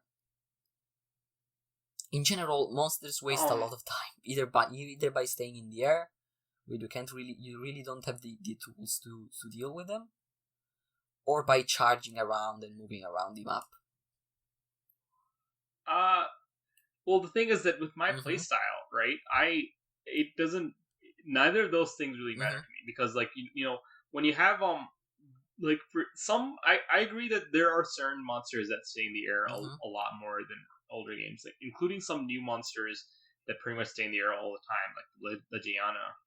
But the thing is that, you know, there are some old monsters like the Rathalos that actually don't stay in the air as much as they used to. And then also, I feel like I have more options when an enemy's in the air because of the addition of the Slinger, and as of the DLC, the Clutch Claw, which actually lets me still do melee damage on an enemy in the air because I can latch onto them. So flying enemies, just like before flying enemies, if I didn't have a flash bomb, then it was pretty much just a phase where I couldn't do anything and I just had to dodge. In 2nd generation, it wasn't really true though. You could dunk them out of the air if you knew what you were doing, especially with Kushala. I only knew how to do that with flash bombs, and you can actually hit them, and even with the Rathalos, you can actually loop him in a way by hitting the wings. The most that I could do was get under an enemy, and then I just use my overhead slash with my longsword. Whereas in World, I could also latch onto them and use I could latch onto them and then use some more melee attacks. I could and then the Slinger ammo has other options, and I really like the Slinger and all the options it gives because it lets me do that with the moving enemies. And also for the enemies that move around a lot, I actually honestly, like, I can see I think this is really a thing with weapon choice, because I can see why it feels like it's wasting time when you're playing have a play style like where that's of like greatsword. But I actually honestly prefer the enemies to move around a lot, because that's just more fun to me, and it never gets to a point where I never feel like I have an opening, because I actually am still attacking during their charging animations, because the longsword's moveset is designed for that. Longsword, the Fade Slash, and stuff like that. The Spirit combo they could do after the Fade Slash, especially in Monster Hunter 4, actually lets me like continue attacking during their animation. And so like I just don't have these issues. Like the fact that they move around a lot, the fact that they fly a lot, doesn't feel like a time waste to me. It just because I'm still attacking them. Everything is an opening for me at this point. It's just a matter of can I attack or do I have to attack and dodge at the same time? And that's what the moveset's designed for. So when these enemies attack a lot and they move a lot and they do charges, it just doesn't really matter to me. But I've always understood how it's not equal for every weapon type and playstyle. Because I have friends who use the different weapon types, and they pretty much all of them have different favorite games in the series, because honestly, the weapons types in Monster Hunter are so varied that they actually feel like different games. Yeah, but we should probably go more in depth on that, but we don't have the time now. But in general, no, it's a really different design choice between made by the Portable team. So stuff like Generation, Portable Third, and Freedom Unite and Freedom G, and the games made by the main team, which are 3U, 4U, Ward, and so on. Yeah, I actually prefer the games made. And I prefer the Portable team. I actually pretty much ate every game they made. The main team made. I really hate Generations. Like, I don't like Generations, so we're pretty much just complete opposites on Monster Hunter.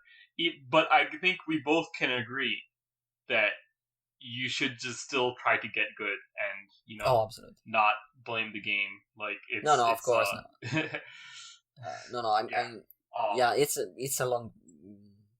It's a long argument. And then the last thing I'll say about Monster Hunter, and probably this entire conversation, is just Monster Hunter is secretly a Punch-Out game. And I say that a lot. And I hate that it makes sense. And it's a good thing I said at the end, because I'm not going to explain it. I really hate that it makes sense. But yeah, I guess that's it. That's 3 hours. That's longer than we planned.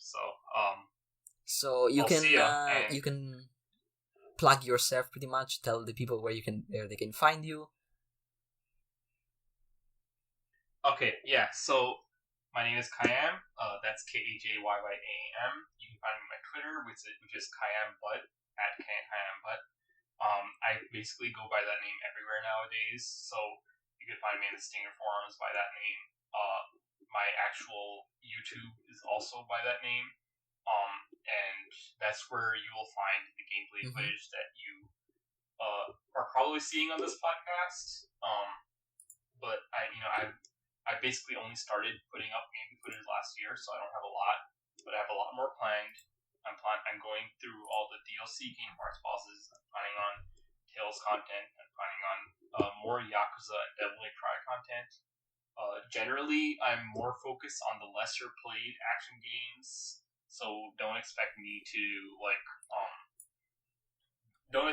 focus on what players like Dungaree or what those the crazy style players or anything focus on. I like focusing on unique games that and to try to show that they're deeper than most people give it credit for. So yeah, if you like that type of stuff, follow me on Twitter, where I talk about different types of games a lot. And I also occasionally upload. I have some gameplay stuff that is only on my Twitter, not on my YouTube. So yeah, pretty much if you like action games that are unique, or if you like RPGs for the gameplay, then hit me up and feel free to talk to me. So thank you for being a guest here. That's about it. Hope you enjoyed the chat. Yeah, it's been an honor. Honestly, I'm honored that you chose me to come here. And if you ever wanted to bring me on again, especially if you have more than one person in the conversation, then I'd be glad to. Until then, I guess see ya. Yeah, see you around. Hope you enjoyed the chat. Hope everyone enjoyed this episode. and see you next time.